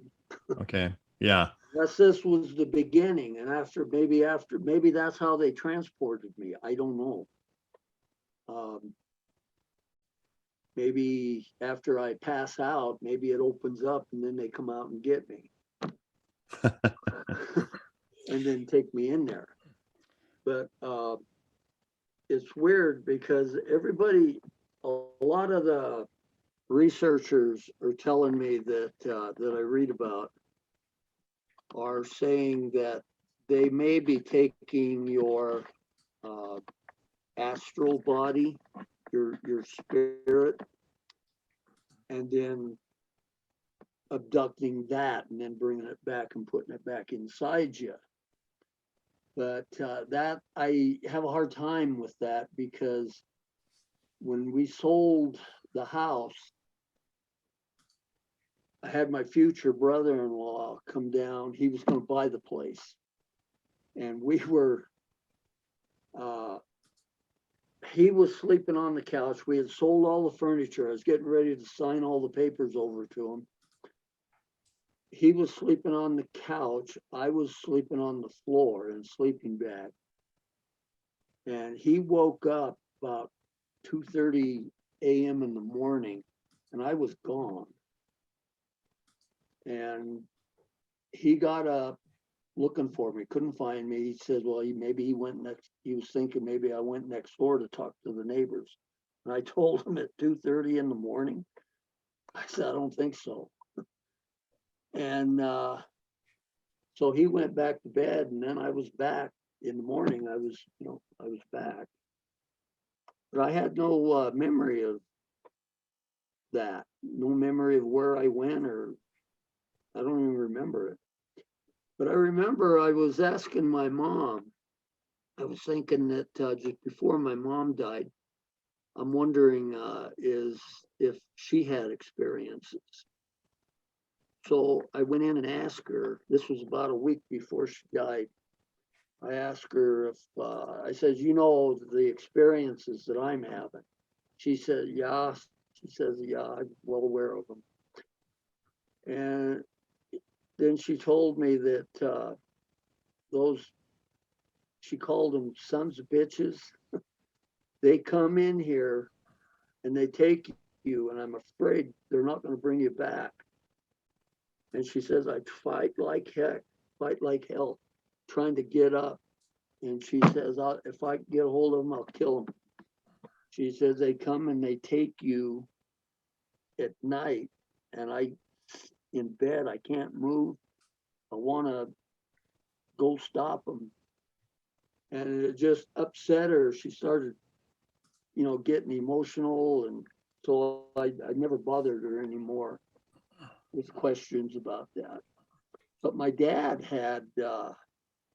worked for Rockwell International, and he worked on the Apollo 13 space capsule. I don't know if that has anything to do with it or not, but he had encounters with a beam of light coming down, and except for he wouldn't pass out, and he called them children, these little children would come down this beam of light into his room, and they would show him things. And then they would leave, they would go back up the beam, and then another one would come down, come over and show him something else. And he just, I guess this has been happening to him for like 20 years, ever since we've been in Utah. Wow. So it's a family thing too. Yeah. I wanted to get into some Sasquatch stuff, but just what was your general impression, or did your mother tell you? Did she seem happy on the other side, or are they happy there? Oh yeah, she was she was very happy. Yeah, she was. She had her friends and relatives with her, her parents, very happy. Did she ever describe? I'm sorry. Did she ever describe what they do on the other side? What is it like? What kind of activities do they have? What kind of interaction? What was it like for her on the other side? She just told me that it was beautiful, and whatever your heart desire was, you'd have. That's all she told me. Okay, well, I've heard, for instance, like that if when you're on the other side, if you think that you want to be somewhere or do something or whatever, a thought is instantly transformed into like a reality. Yeah. Okay, I'm sorry, I didn't answer that right. You on one astral projection where I went to the other side, they told me that whatever you think, whatever you want, it's there, like that. And I asked them, I says, do you eat on this side of the veil? And she said, well, my guide told me that if you enjoy eating, you can eat if you want, but it's not necessary. If you want to go somewhere, all you have to do is just think of where you want to go and you're there. It's just like astral projecting, same thing. Yeah. As soon as you think of something, boom, you're there. I wanted to see the dark side of the moon because I've heard so many theories about, what's on the dark side of the moon. And in one astral projection, I said, that's where I want to go. And then boom, it was like the speed of thought, and I was there. Yeah. Okay. But it's like that on the other side too. Yeah. That's what I thought. Yeah. But you can travel wherever you want to. And another thing they told me, it's just like in Mormon doctrine, when there's three, what they call three afterlives, and then there's three sections in each one of those afterlives. And depending on where you go, if you want to, you can travel down and visit people in the lower, but you cannot travel up and visit people in the upper realms. So the elevator only goes down, not up. It only goes down, not up. Yeah. Well, that makes sense. That does make sense, actually. Yeah.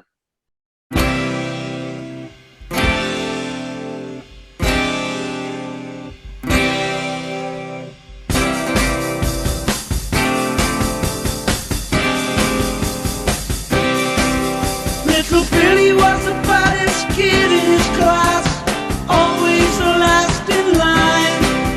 All the other little kids would laugh at him, said he died before his time.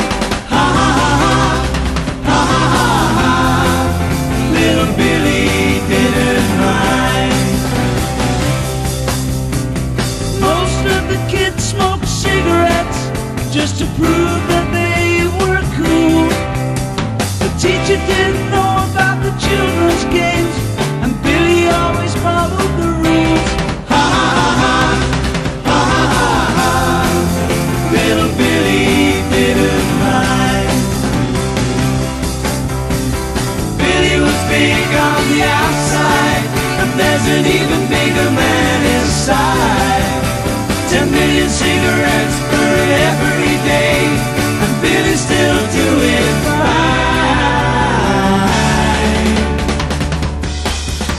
Now Billy and his classmates are middle-aged, with children of their own. Their smoking games are reality now, and Kansas City is sown. Ha ha ha ha, ha ha ha ha. Little Billy didn't mind. Most of them smoke maybe 40 a day, a habit Billy doesn't share. One by one they're passing away, leaving orphans to Billy's care. Ha ha ha ha, ha ha ha ha, ha ha ha ha. Little Billy doesn't mind. Ha ha ha ha, ha ha ha ha. Little Billy's doing fine. Good. Yep. So you've always been trying to connect with Sasquatch, but we're going to get into one amazing story that you did experience, but basically you haven't really connected with them in the way that you want to. Is that? Yeah.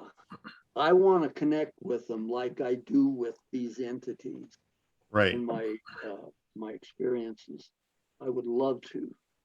And I think to me, Sasquatch feels like the being that's right in between the entities and the earth, us people. Yes, I think so. I think you're right. He's the connection.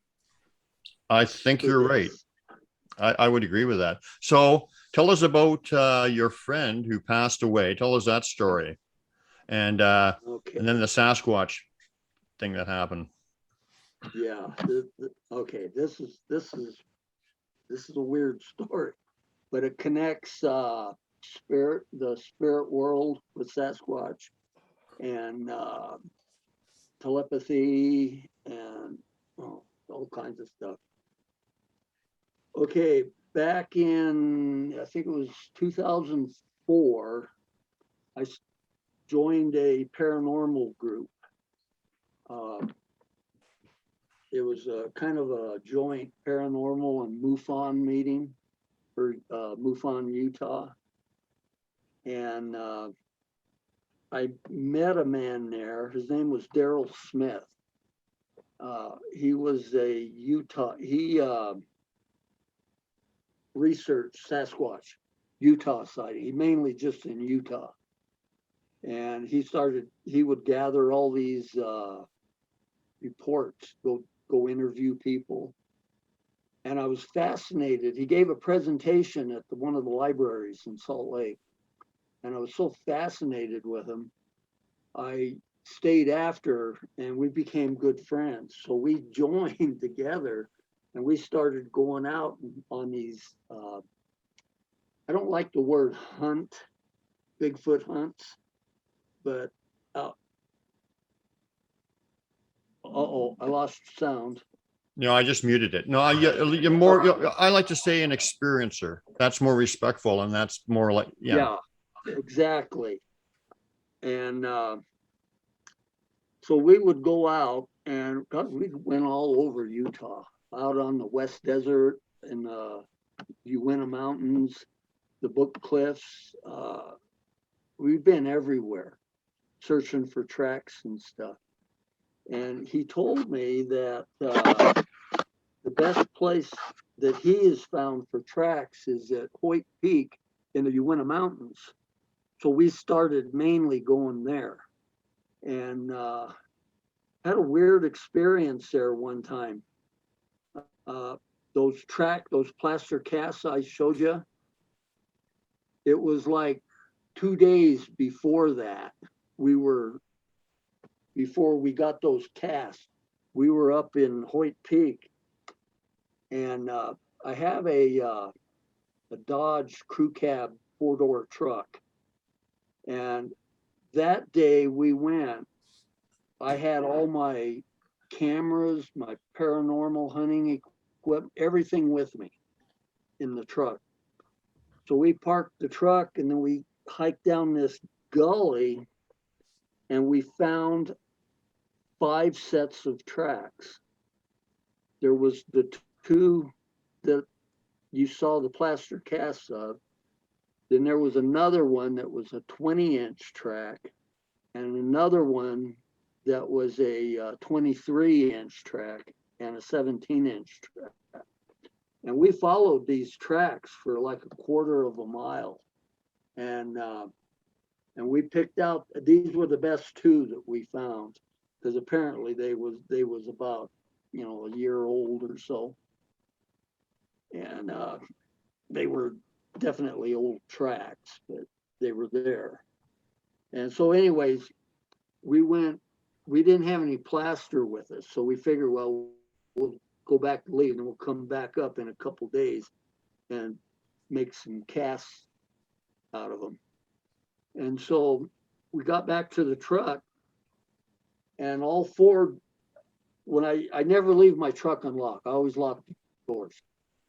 All 4 doors were open. Everything inside the truck was out and systematically laid on the ground. Everything in the bed was taken out and systematically laid on the ground on the other side of the truck. Everything in the glove box and the center console was taken out and laying on the ground. I have no idea how that happened. Wow. No idea at all. And so that was one weird thing. But anyways, I can hear you. I lost the picture again. That's okay. Just go on. So anyways, 2 days after that, we went back up there and made the cast. And right after that, Daryl started having a hard time walking around, a difficult time. His hips were hurting. And then on a couple of more trips back to the Uinta Mountains, he started falling down and I was having a hard time getting back up. And there's something wrong here. And so I took him back home. His wife took him to the hospital and he was diagnosed with ALS, Lou Gehrig's disease. Yep. And they told him that you'll be lucky if you live 2 years. And it was almost 2 years to the day he died. And it was, I was at his house a week before he died. And I done an interview with him, got it on tape. Well, got it on a DVD. And he told me, he says, Ron, he says, I want you to know when I die, I'm going to do everything in my power to find out what Bigfoot is And he says, I'm going to try everything to contact you. And I told him, I said, I wouldn't expect any less. And so after he died and was buried, I started going out by myself. And it was, I think it was like about 2 weeks after he had died, I had this dream. And in this dream, Daryl come to me and he told me, he says, Ron, he says, it's fascinating. He says, you will be totally amazed what Bigfoot really is. And I says, what is he? He says, I can't tell you. He says, it's, you're on Earth, you're not allowed, you're not allowed to know. And he says, but I want you to know, he says, I want you to be prepared. Something wonderful is going to happen to you. And he says, I want you to be prepared for it. And then he said goodbye. And then I woke up. And This was in a dream. This is in a dream. And so a couple weeks later, I had this other dream. Or it seemed like a dream, but I don't know what it was. I was in bed, something woke me up. I got out of bed, something told me to get up and go into the living room. So I got out of bed, walked into the living room, and I'm standing there, and this light appears. And this, I know this sounds crazy, but this Sasquatch appears in my living room. Doesn't sound crazy to me. He Doesn't sound crazy to me. to me telepathically, and he tells me, calls me by my name.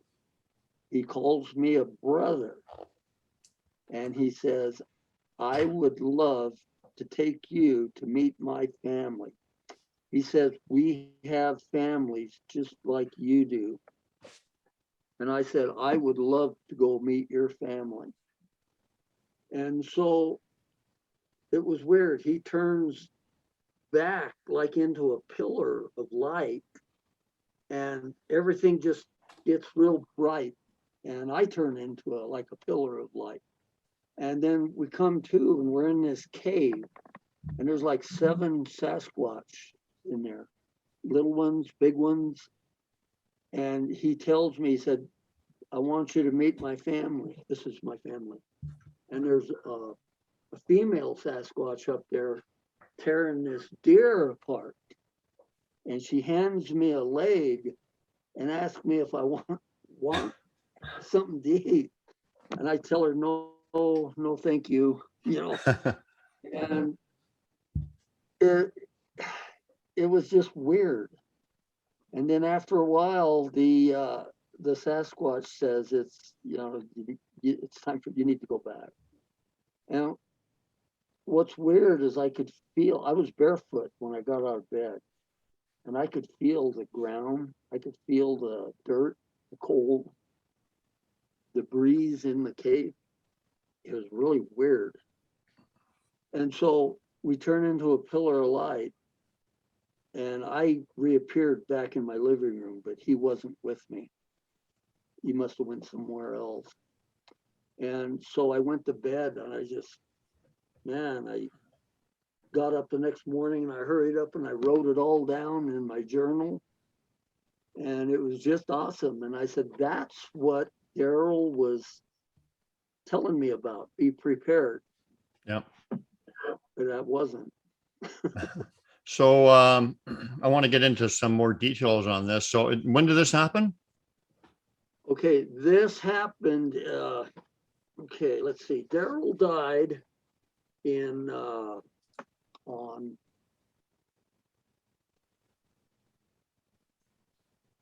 for Pete's sakes. It was in 2012. It was May 23rd, 2012. Daryl died, my partner.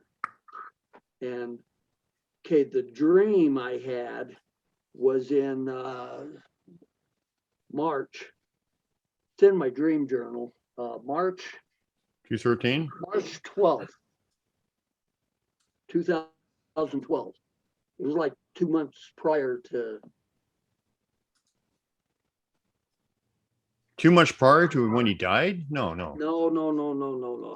Hang on a minute. I'm getting this all messed up here. Okay. He died in May 2012. Yeah. No, for Pete's sakes. It doesn't matter. I guess the numbers don't matter, but maybe March 213 is when you had the dream. I got to get my timeline out. Yeah, it doesn't matter, but sometime afterwards, soon after. There was a 2-month time period between when Daryl died and when this happened.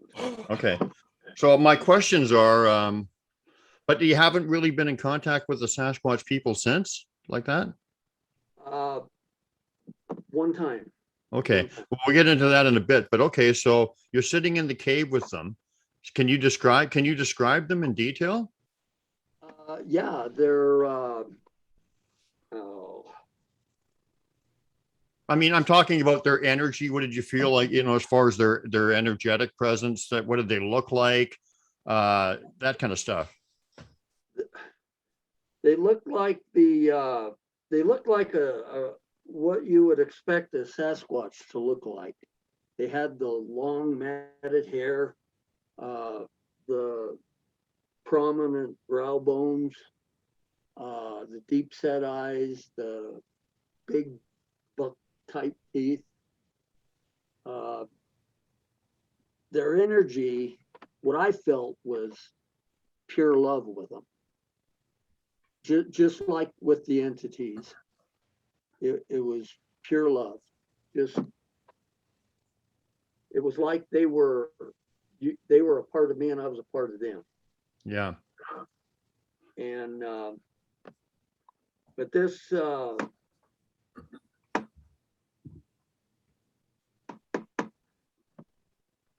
boy.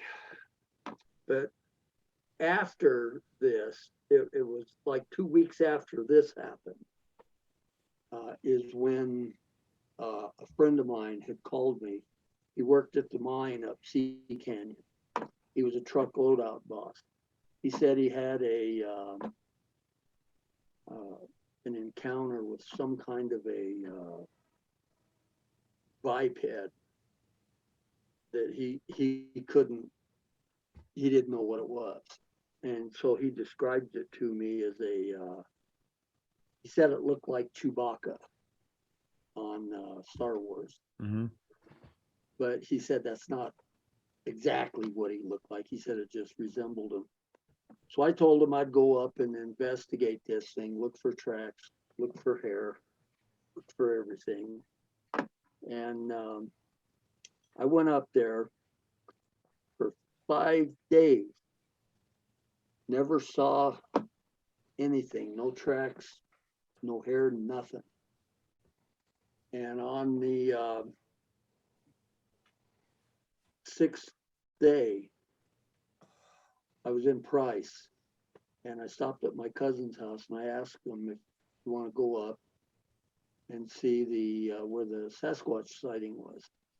So yeah, he agreed to go. So we drove up there. Didn't have one camera with me, didn't have nothing with me. And that turned out to be a big mistake. And I got up there and I was showing them. Well, hang on a second. Probably that's the reason why it happened. Yeah. Yeah, exactly. In retrospect, if you had the cameras and all that stuff, you might not have experienced that. Yeah. One thing I'll say about Sasquatch, I believe he knows what your intentions are.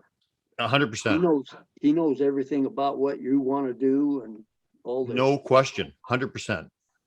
So, If you he's, know, I if always he's wanted to calling get- you brother, if he's calling you brother, that means he's done the whole background check, which is the Akashic record, birth to death, all your Yeah. relations, all your intentions, your heart, everything.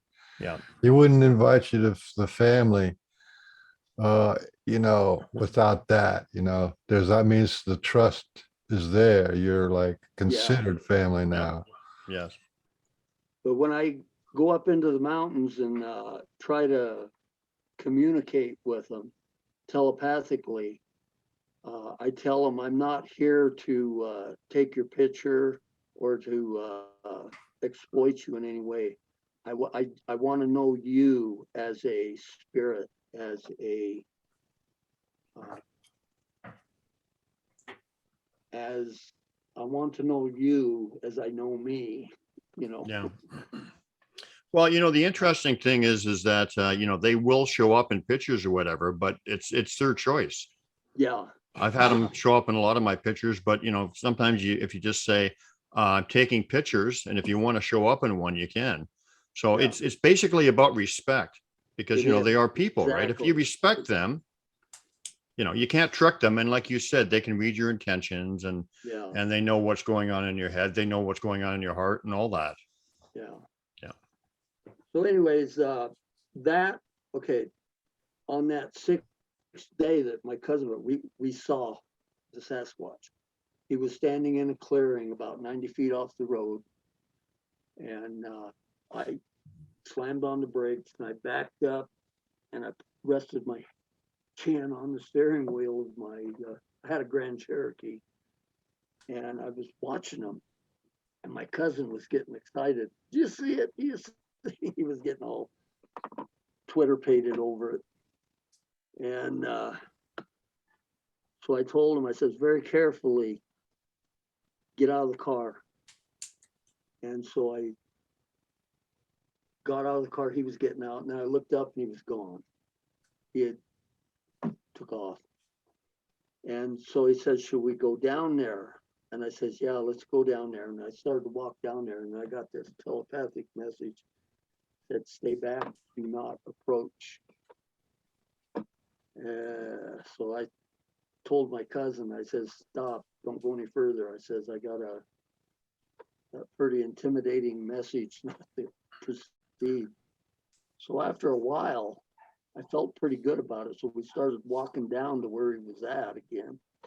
And about halfway there, my cousin drops down onto his knees, and he says, there's two more right over there. I can see their legs standing off into the trees, you know, where he had dropped down and was looking underneath it's all pinyon and juniper, pinyon pine and juniper, where this took place. And so I could hear this grunting, kind of a grunting noise. And it sounds like, you ever hear a big heavy animal like an elk run off? Boom, boom, boom, boom. I could hear that. And I said, let's go. I knew there was a clearing over there. And I told my cousin, I said, let's go over there and see if we can see something going across the clearing. As soon as we started that way, I got that telepathic message again. It said, do not approach. And so I stopped and I told him, I says, I'm getting that message again. I don't want to go over there right now. So we waited a while. Everything felt okay. So we went over to the clearing, and on the other side of the clearing was a big hill. As soon as I got there, I could see three, I don't know what they were. There was three something just clearing the top of the hill and going down the other side. I can't say, it was just a split second that I saw that. Can't say for sure if that was a Sasquatch, but the first one was that I saw from the road.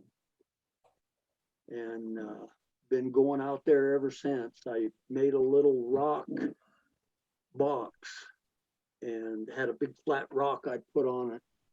And I would take fruits and vegetables out there and put in there. And for about 3 months, nothing happened.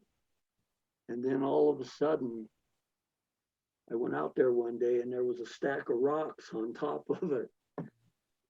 And so I took them off and I took the lid off and everything I put in there was gone.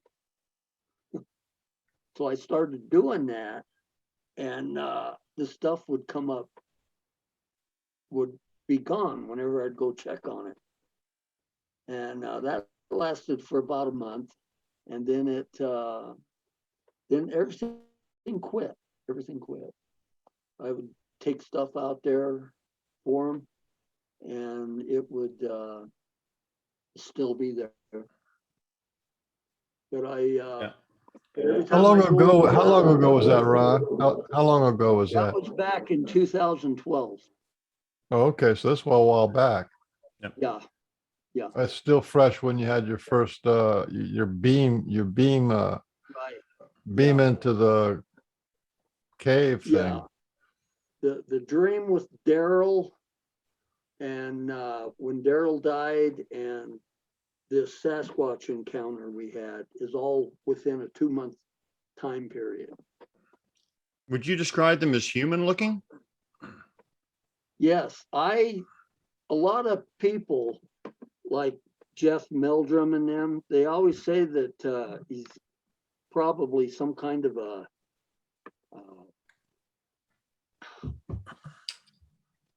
Hominoid ape? yeah. Yeah. To me, this one had more human features to it. It had it had like a big square head that sat on its shoulders. It didn't have a neck at all that I could see. Oh. Had these very, very large, prominent brow bones, deep set eyes, great big buck teeth.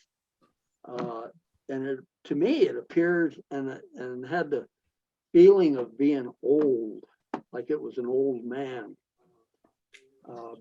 It had gray mixed in with its hair all over its torso and its legs and bodies. And the biceps on the arms were, to look at those, looked bigger than my 2 legs put together. The thing was huge. And it was, I didn't feel in danger when I saw it, but I felt very intimidated. It was very intimidating at first. That's why I'd like to meet one face to face. That would cure my intimidation. So when you go out there and try to connect with them, have you like expressed like, I would like to have a relationship with you, or I'd like you to teach me or stuff like that? You have done that? Yeah, I would like to learn from you. I would like you to teach me. I'm not here. Before, I was trying to get a picture of you to prove to the world that you exist. That don't mean nothing to me anymore. Yeah. The only thing I care about is making a connection with them. And I wish I would meditate on it. I still meditate on it, and I just hope someday it'll happen. Well, I mean, yeah, they have connected with you, so I'm kind of surprised that they haven't on a, for many years. It's kind of weird. But so yeah. Well, excuse me, today, I think today, and the little thing you did with Grant Cameron is what they want you to do. I mean, they've given you enough that you're considered family. You've had an incredible experience that very few human beings have had, and now you're giving back. To talk about them and to True. come on a show. I mean, that's why I'm here, because I've had a relationship with the Sasquatch since 2012, 2013. And I've never seen one. I've only had mine speak once, but I can feel them. To me, there's no question that you're connected with the Sasquatch 24 hours a day, just like you're connected with your star family 24 hours a day. You're already connected. And Well, you have that yeah, you have to kind of trust that that's the truth, Right. because they may not do anything for a year or two, Yeah. or they may do some things on a psychological, emotional, spiritual level that you really have to pay attention to. Yeah. It's Well, I true, Bean. always thought in the last couple years, I always thought that they moved out of the area. You know, this area where I had the sighting, and I felt kind of sad about it. And like I say, I meditate a lot on this. I want to make contact with them, physical contact. And what's weird, I had a coal miner that lives in the town I live here. He came over to the house the other day and told me that he had an experience, a sighting of what he thought was a Sasquatch. And I asked him, I says, where was it? And it was right within a couple of miles of where I had mine. So maybe he's come back. I don't know, but I believe they're interdimensional.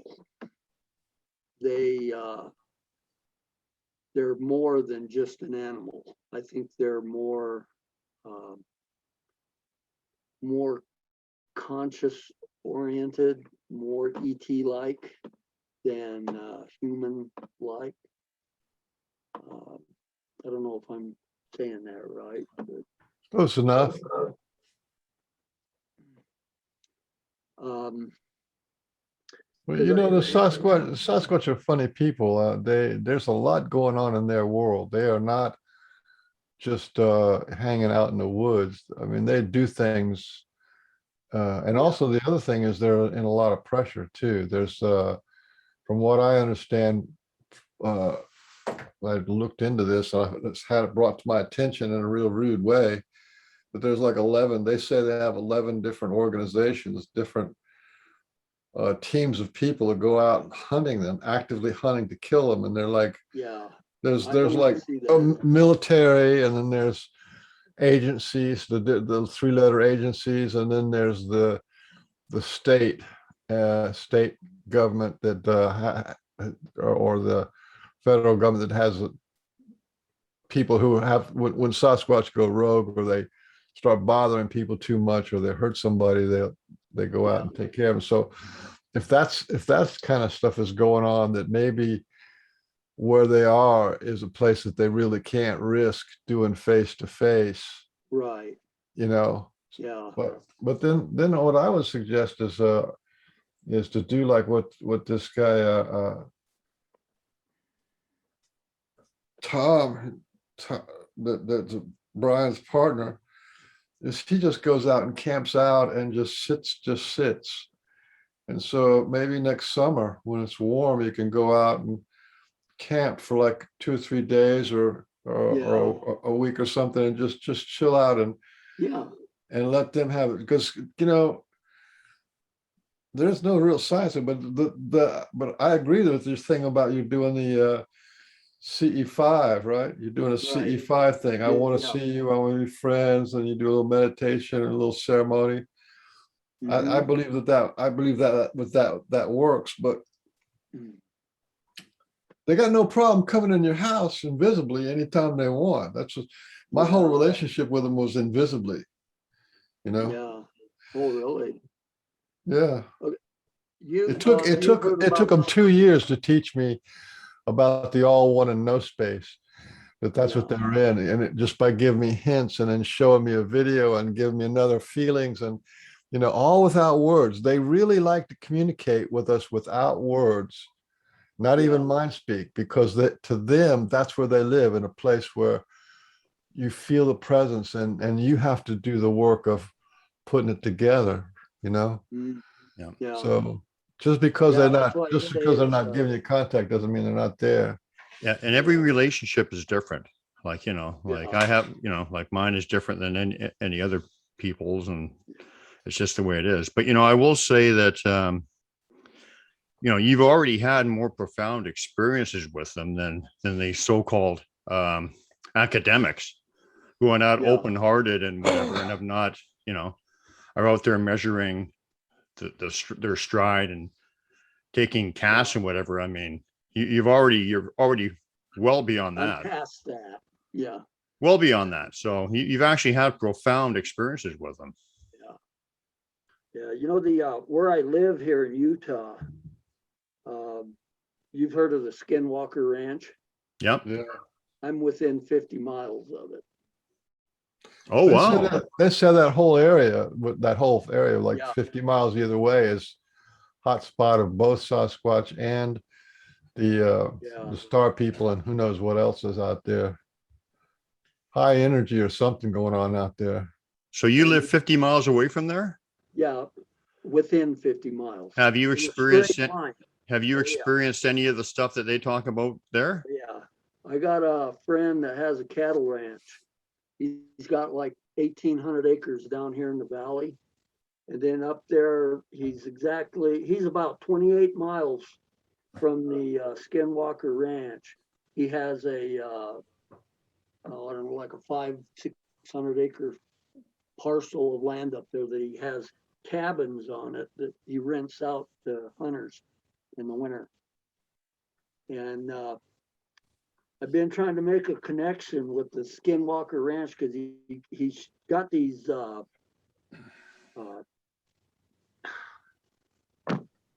cameras, the security cameras up there on his property with the cabins on it. And boy, he gets some weird stuff up there. He's got these shadow people, and man, he's got all kinds of weird things, strange looking animals, and then down here in the valley, in his on his 1,800 acre spot he's got down here, he had a cattle mutilation take place here a couple months ago, and even that place is his security cameras there are just all kinds of weird stuff, lights floating through, going through the air, UFOs. Mm-hmm. And it's pretty neat. So I took a map and I drew a straight line from Skinwalker Ranch, and it goes right through his 2 pieces of property, and it goes right next to where I had the Bigfoot sighting. Yeah. But anyway, I don't know if that has anything to do with anything, but That's an interesting area, that's for sure. throw it in there. Is there an old native burial ground or something around there? Is it safe? He has a oh God, what tribe was that? On his property, there's Indian burial sites, and this whole wash that comes out of the Book Cliffs that goes through his property. Indians used to live there years ago, Yeah. and he went out and was putting up new fence posts on his property, and he was taking pictures of them. And one of the pictures looks like there's 2 Indian children standing by one of the posts he put in the ground. Mhm. Just all kinds of weird stuff like that. Amazing. He has apparitions. He's got a cabin on his property down here that he goes to occasionally, and he gets apparitions that appear in there all the time. Yeah, there's a lot of paranormal activity going on around here. A lot. I would say that you've had that love zap, that love feeling or whatever. I think that you were on the Sasquatch's radar and whatever, but like personally, I pretty well, all my experiences, I've had many and amazing ones, but they're all basically Sasquatch related. Yeah. I don't get, like the ET stuff and whatever that you do. So I think that even though you're on their radar, you're probably getting the same kind of messages and same kind of interaction with different entities. So, Right. But you are definitely on the Sasquatch's radar. So Yeah. It's all connected. yeah, I exactly. There's this thing called wanting. a relationship or wanting to see Sasquatch. There's that want, right? That is a gift from Sasquatch. Yeah. Because like I've been really within arm length of sharks. I've been actually touching the nose of a Nile crocodile. I don't want to, these wild things that I've experienced in my life. I don't have that. I want Yeah. feeling. Yeah. I want to connect. I want to know more. I want to feel more. I want to be part of that world, Right. That is a Yeah. gift from the Sasquatch people. And a lot of the researchers have that, and they don't recognize that's contact. That is contact, It is. It is. It is. Absolutely. Yeah, and there's something to that because whenever, and you said this too, you said the same thing that I said, experienced when I was a kid. I was always like, I was fascinated in other things like UFOs were, interesting, Loch Ness Monster, all that stuff, but I had an extreme fascination with Sasquatch, Yeah. like far and above anything else. And that was by design, like they were already putting that bug in my ear early on. And then, and then look what happened to me, like I've got a personal family relationship with them now. So it's it's not a coincidence. Yeah. When I was living in California in high school, I don't know what it was. Sasquatch was my, that type of creature that was being seen around Southern California at that time. And I'm only saying Sasquatch to describe what type of creature Yeah. was going around that area at the time, but I was really fascinated with it. I was almost drawn to it. Yeah.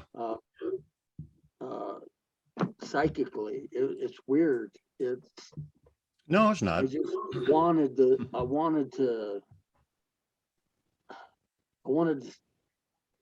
see one so bad, and I would collect these newspaper articles when they would come out, and it was just fascinating. I don't know why, but I was just obsessed with it in high school.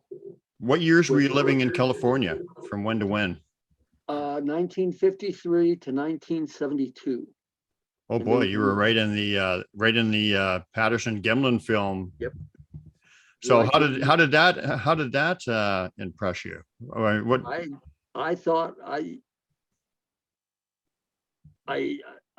knew it impressed me so much that I knew that's what I wanted to do. I wanted to follow them. I wanted to research them.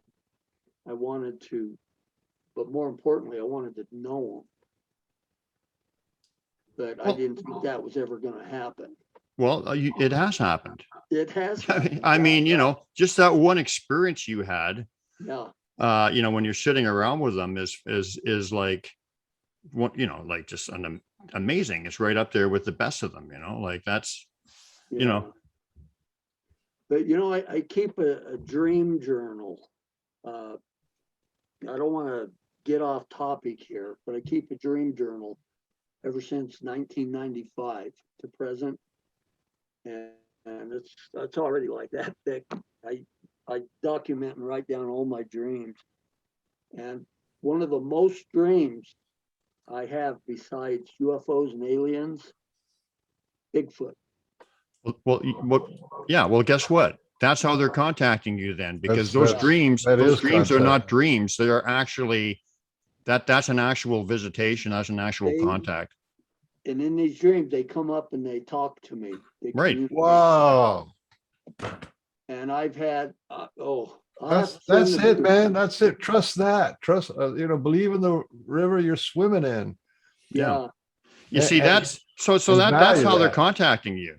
yeah, That's how they're contacting you through your dreams, because yeah, those are not regular dreams. They are actually there interacting with you. yeah. These are very, very vivid. Yeah. dreams. So what do they tell you? What do they talk to you about? They just tell me to Chill? basically, Just yeah, joking. chill out. Don't. Oh, really? Okay. you know, just stuff like, you know, how you doing?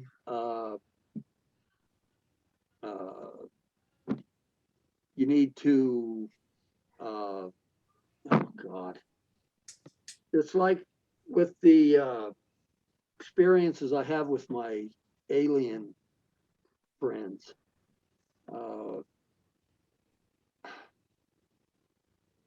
This is tough. This is tough to explain. Be more yourself. Be in tune with nature. Yeah. Don't. It's this. Oh God, what am I looking for? I have a tough time looking, searching. Heart-centered. Environmental thing. There's more to Earth than just what man is doing. Like talk to the trees, listen to the rocks. Yeah, like that. Yeah. There's other beings here, other animals here that share the same as you do. I had a dream of Dogman, and it was because of my internal connection with the Sasquatch, which is I've never seen one. I don't even go in the woods. They're with me all the time, in every breath, because one of them stuck his hand in my chest one time and showed me how to go invisible. Oh wow! Yeah. And so I had to do meditation anyway because I'm an ex-yogi, and so I was.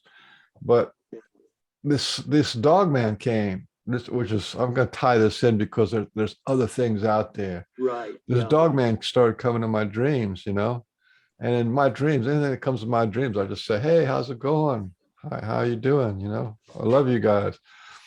And then the Sasquatch came again. I mean, not the Sasquatch, but the dog man came again. And then the third time, he brought his 2 pups and his mate. And this is the most amazing dream that I've had in a really long time. Wow. The 2 pups, if you can, you know how wonderful puppies are, real dog puppies? Yeah. Yeah. Imagine dog puppies, right? They're pretty big, though. These were pretty big, like this size.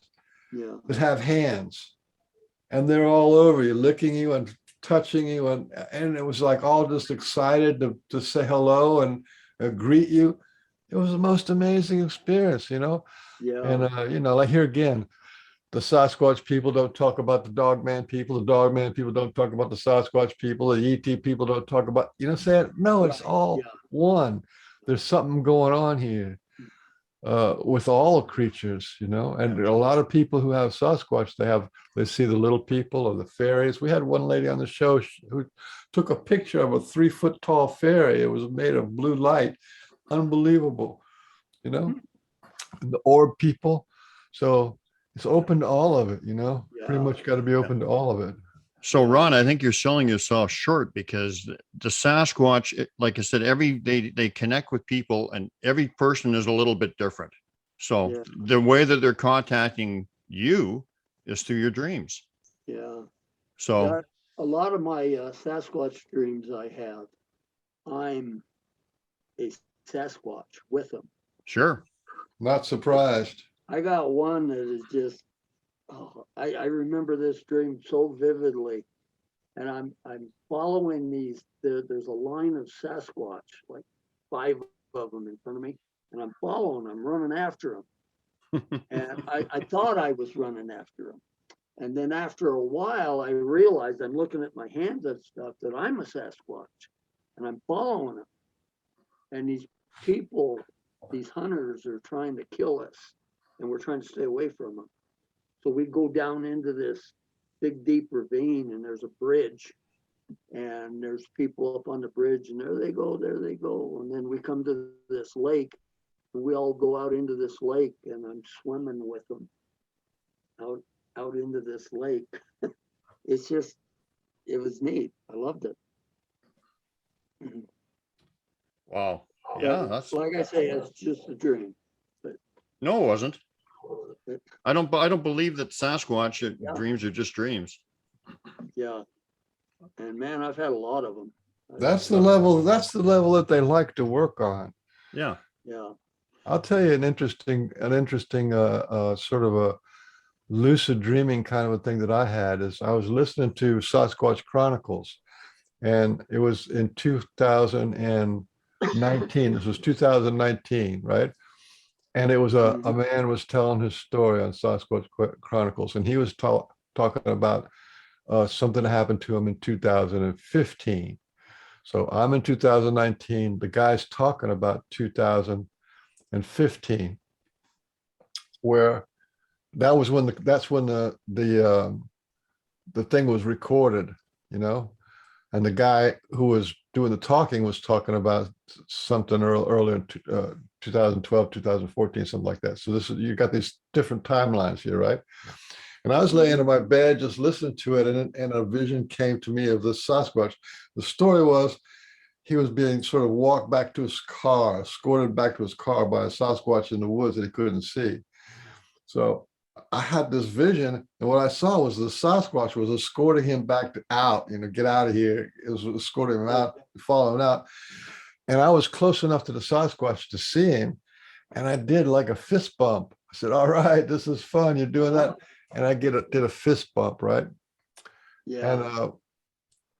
And then when I did the fist bump, you know, this was kind of towards the end of the guy's story, you know, and then I listened to the end of the story. Then some rock hit my window. I thought it was a rock hit my window. So I wonder if that's a Sasquatch, because, you know, to be connected to have that vision, that dream. Yeah. And then something hit my window. So I went outside my window. My window's right here. See if I can show you. There's my window right there. Oops, right there. Yeah. Oops. That's too. I see it now. Okay.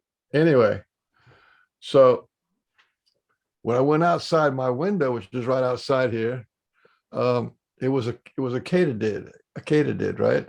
Those big bugs had hit my window. When it hit the screen, hit the window, and popped like that. And I thought, well, that's cool. So then I looked up at the sky, because I was out there anyway. So I just thought I would look up at the sky. When I looked up at the sky, I saw a UFO. And it was like a no question UFO. You know how when you see them, there's no question. And it came and like hovered over my head a little bit. And then I was like a little telepathic, which was like, we see you, we're connected to you. And then it moved on, right? I thought, well, that's really cool. And then, so you got this variable time. So this UFO knew that I was connecting to a Sasquatch from 2012 or 13, story told in 2015 that I was watching in 2019, right? Yeah. Okay, so I'm thinking, well, this is really pretty cool. I'm like, I'm blowing my mind, right? And then the next day, like I smoked cigarettes, right? As I walked out to go for a cigarette, I go down the street about 3 houses down. There's this big tree I call Archie, because it arches all the way across the tree, a big live oak. I don't know if you have those up there, the big live oak trees, the ones that go all the way with their branches go down to the ground. Yeah, we got them. So I go to this live oak tree, and I'm walking along. So I just get past the tree and I come back, and I'm on the street. So I kind of look down on the street, the cracks and everything. So I go down to the next house and I come back because I'm finishing my cigarette. And on the way back, right in the middle of Archie, was a dead squirrel. And so I just basically, it must have been dropped just behind me, because I only took 10 steps forward and came back. It's not like I'm going to miss a dead squirrel there. And this dead animal thing, right, is one of the things the Sasquatch has done for me, because they gave me a dead mole one time too, and it was obviously the same. It was the same kind of thing. So that means the Sasquatch who are close to me in Savannah, Georgia, also saw that I was connected to the Sasquatch that was in 2012, that was stories told in 2015, that I was watching in 2019, and the Star People. And so that's my little story. I mean, but that's it. It's all connected, and you got to pay attention. Yeah. You know, because those visions aren't just visions; they're almost always real. Yeah. I've had They sure experience. feel real. I've had experiences where they've had 2 or 3 people having experiences to lead up to where you all gather, and they're manipulating it all to bring you together, kind of thing. Like Hmm. it's just amazing, their capabilities. It's just Yeah. they're just incredible. But yeah, I don't think you're wanting for interaction with them at all. It's just that their way of interacting with you is in the dream state. So Yeah, I've been asking for stuff like this for years, meditating and praying on it. yeah, And Well, you're getting it. yeah, you're getting it.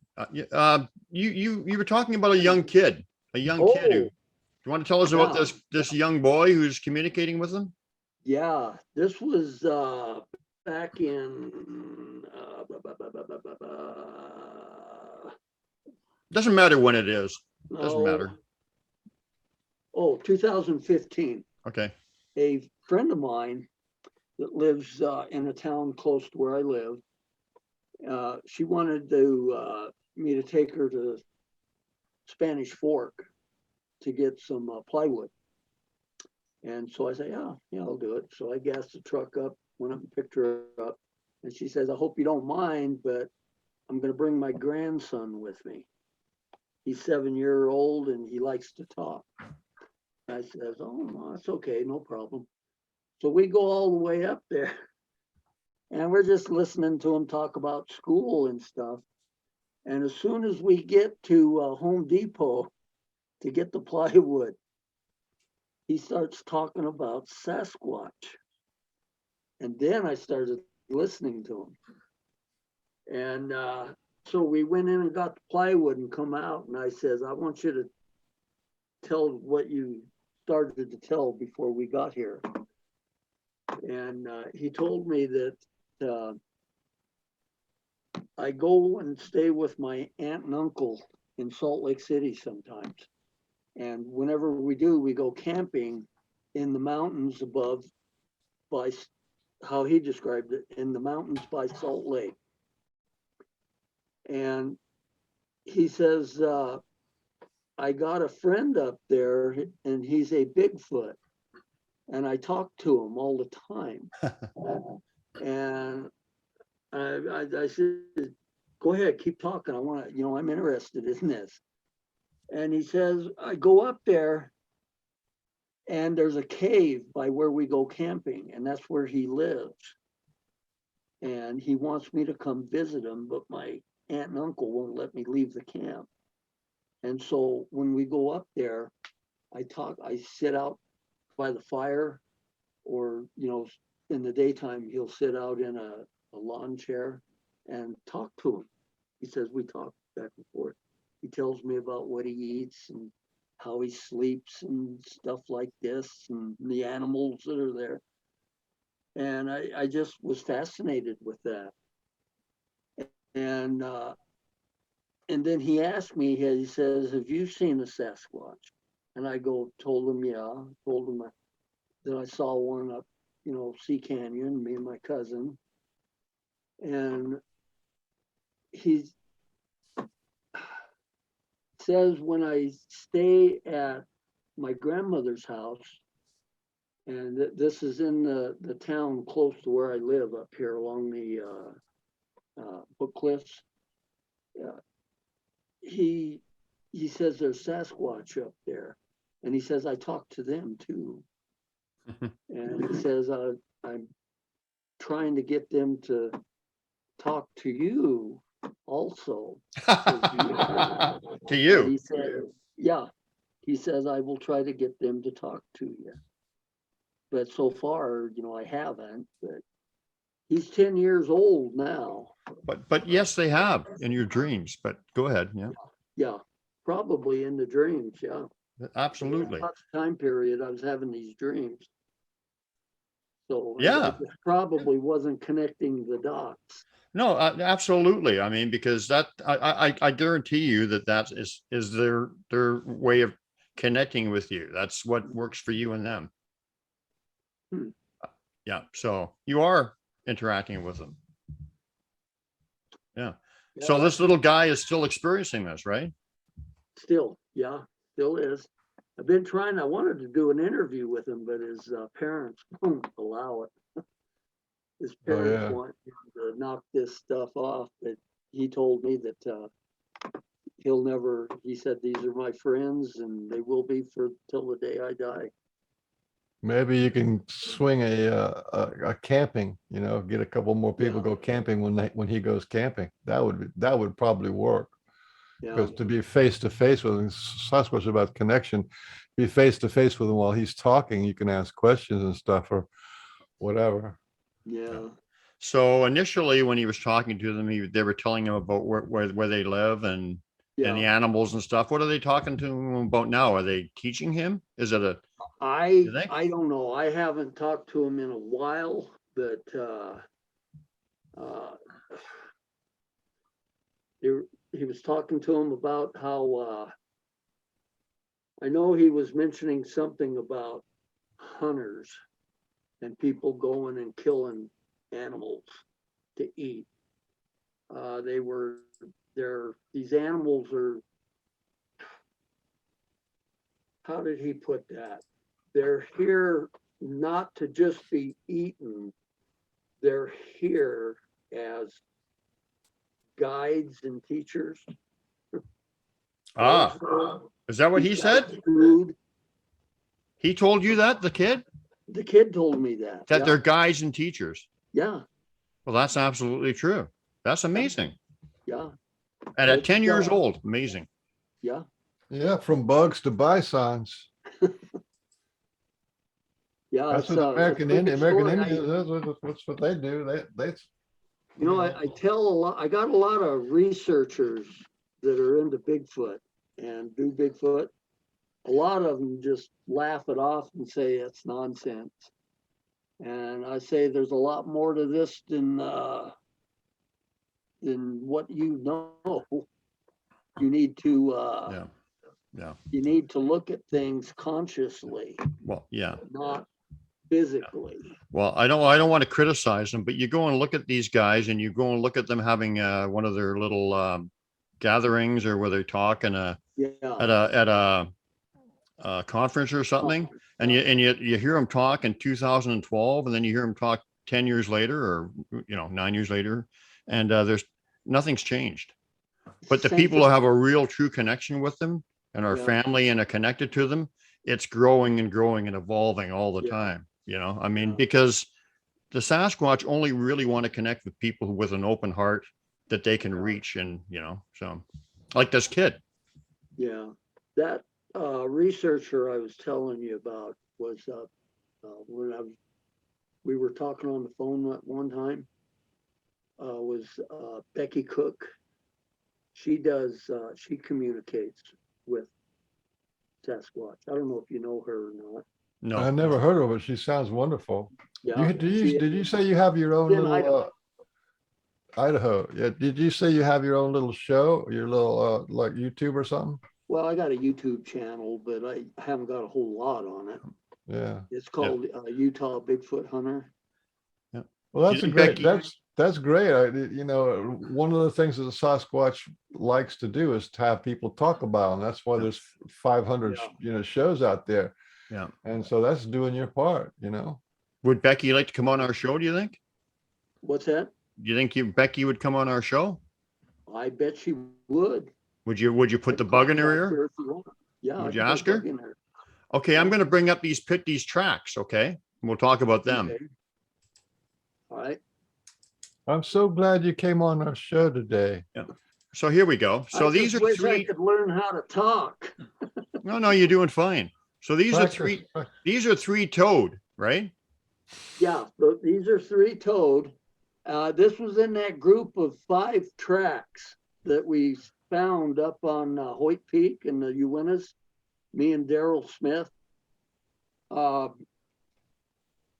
Okay, the one is 12-inch, I believe, and the other is 13 on these. And the other tracks that were with them there was a 17-inch set of tracks, a 20-inch set of tracks, and a 23-inch set of tracks. Whoa. And for some reason, these two, after we hiked about 100 feet following them, these two branched off and left the other three. The other three were 5-toe. These two were 3-toe. I wonder if they were different. Maybe they weren't Sasquatch, these guys. I have no idea. But my partner, Daryl, he has some tracks. And to me, they look more reptilian. They got they look a lot like a bird track. But they have toes like this. That's what throws me off. But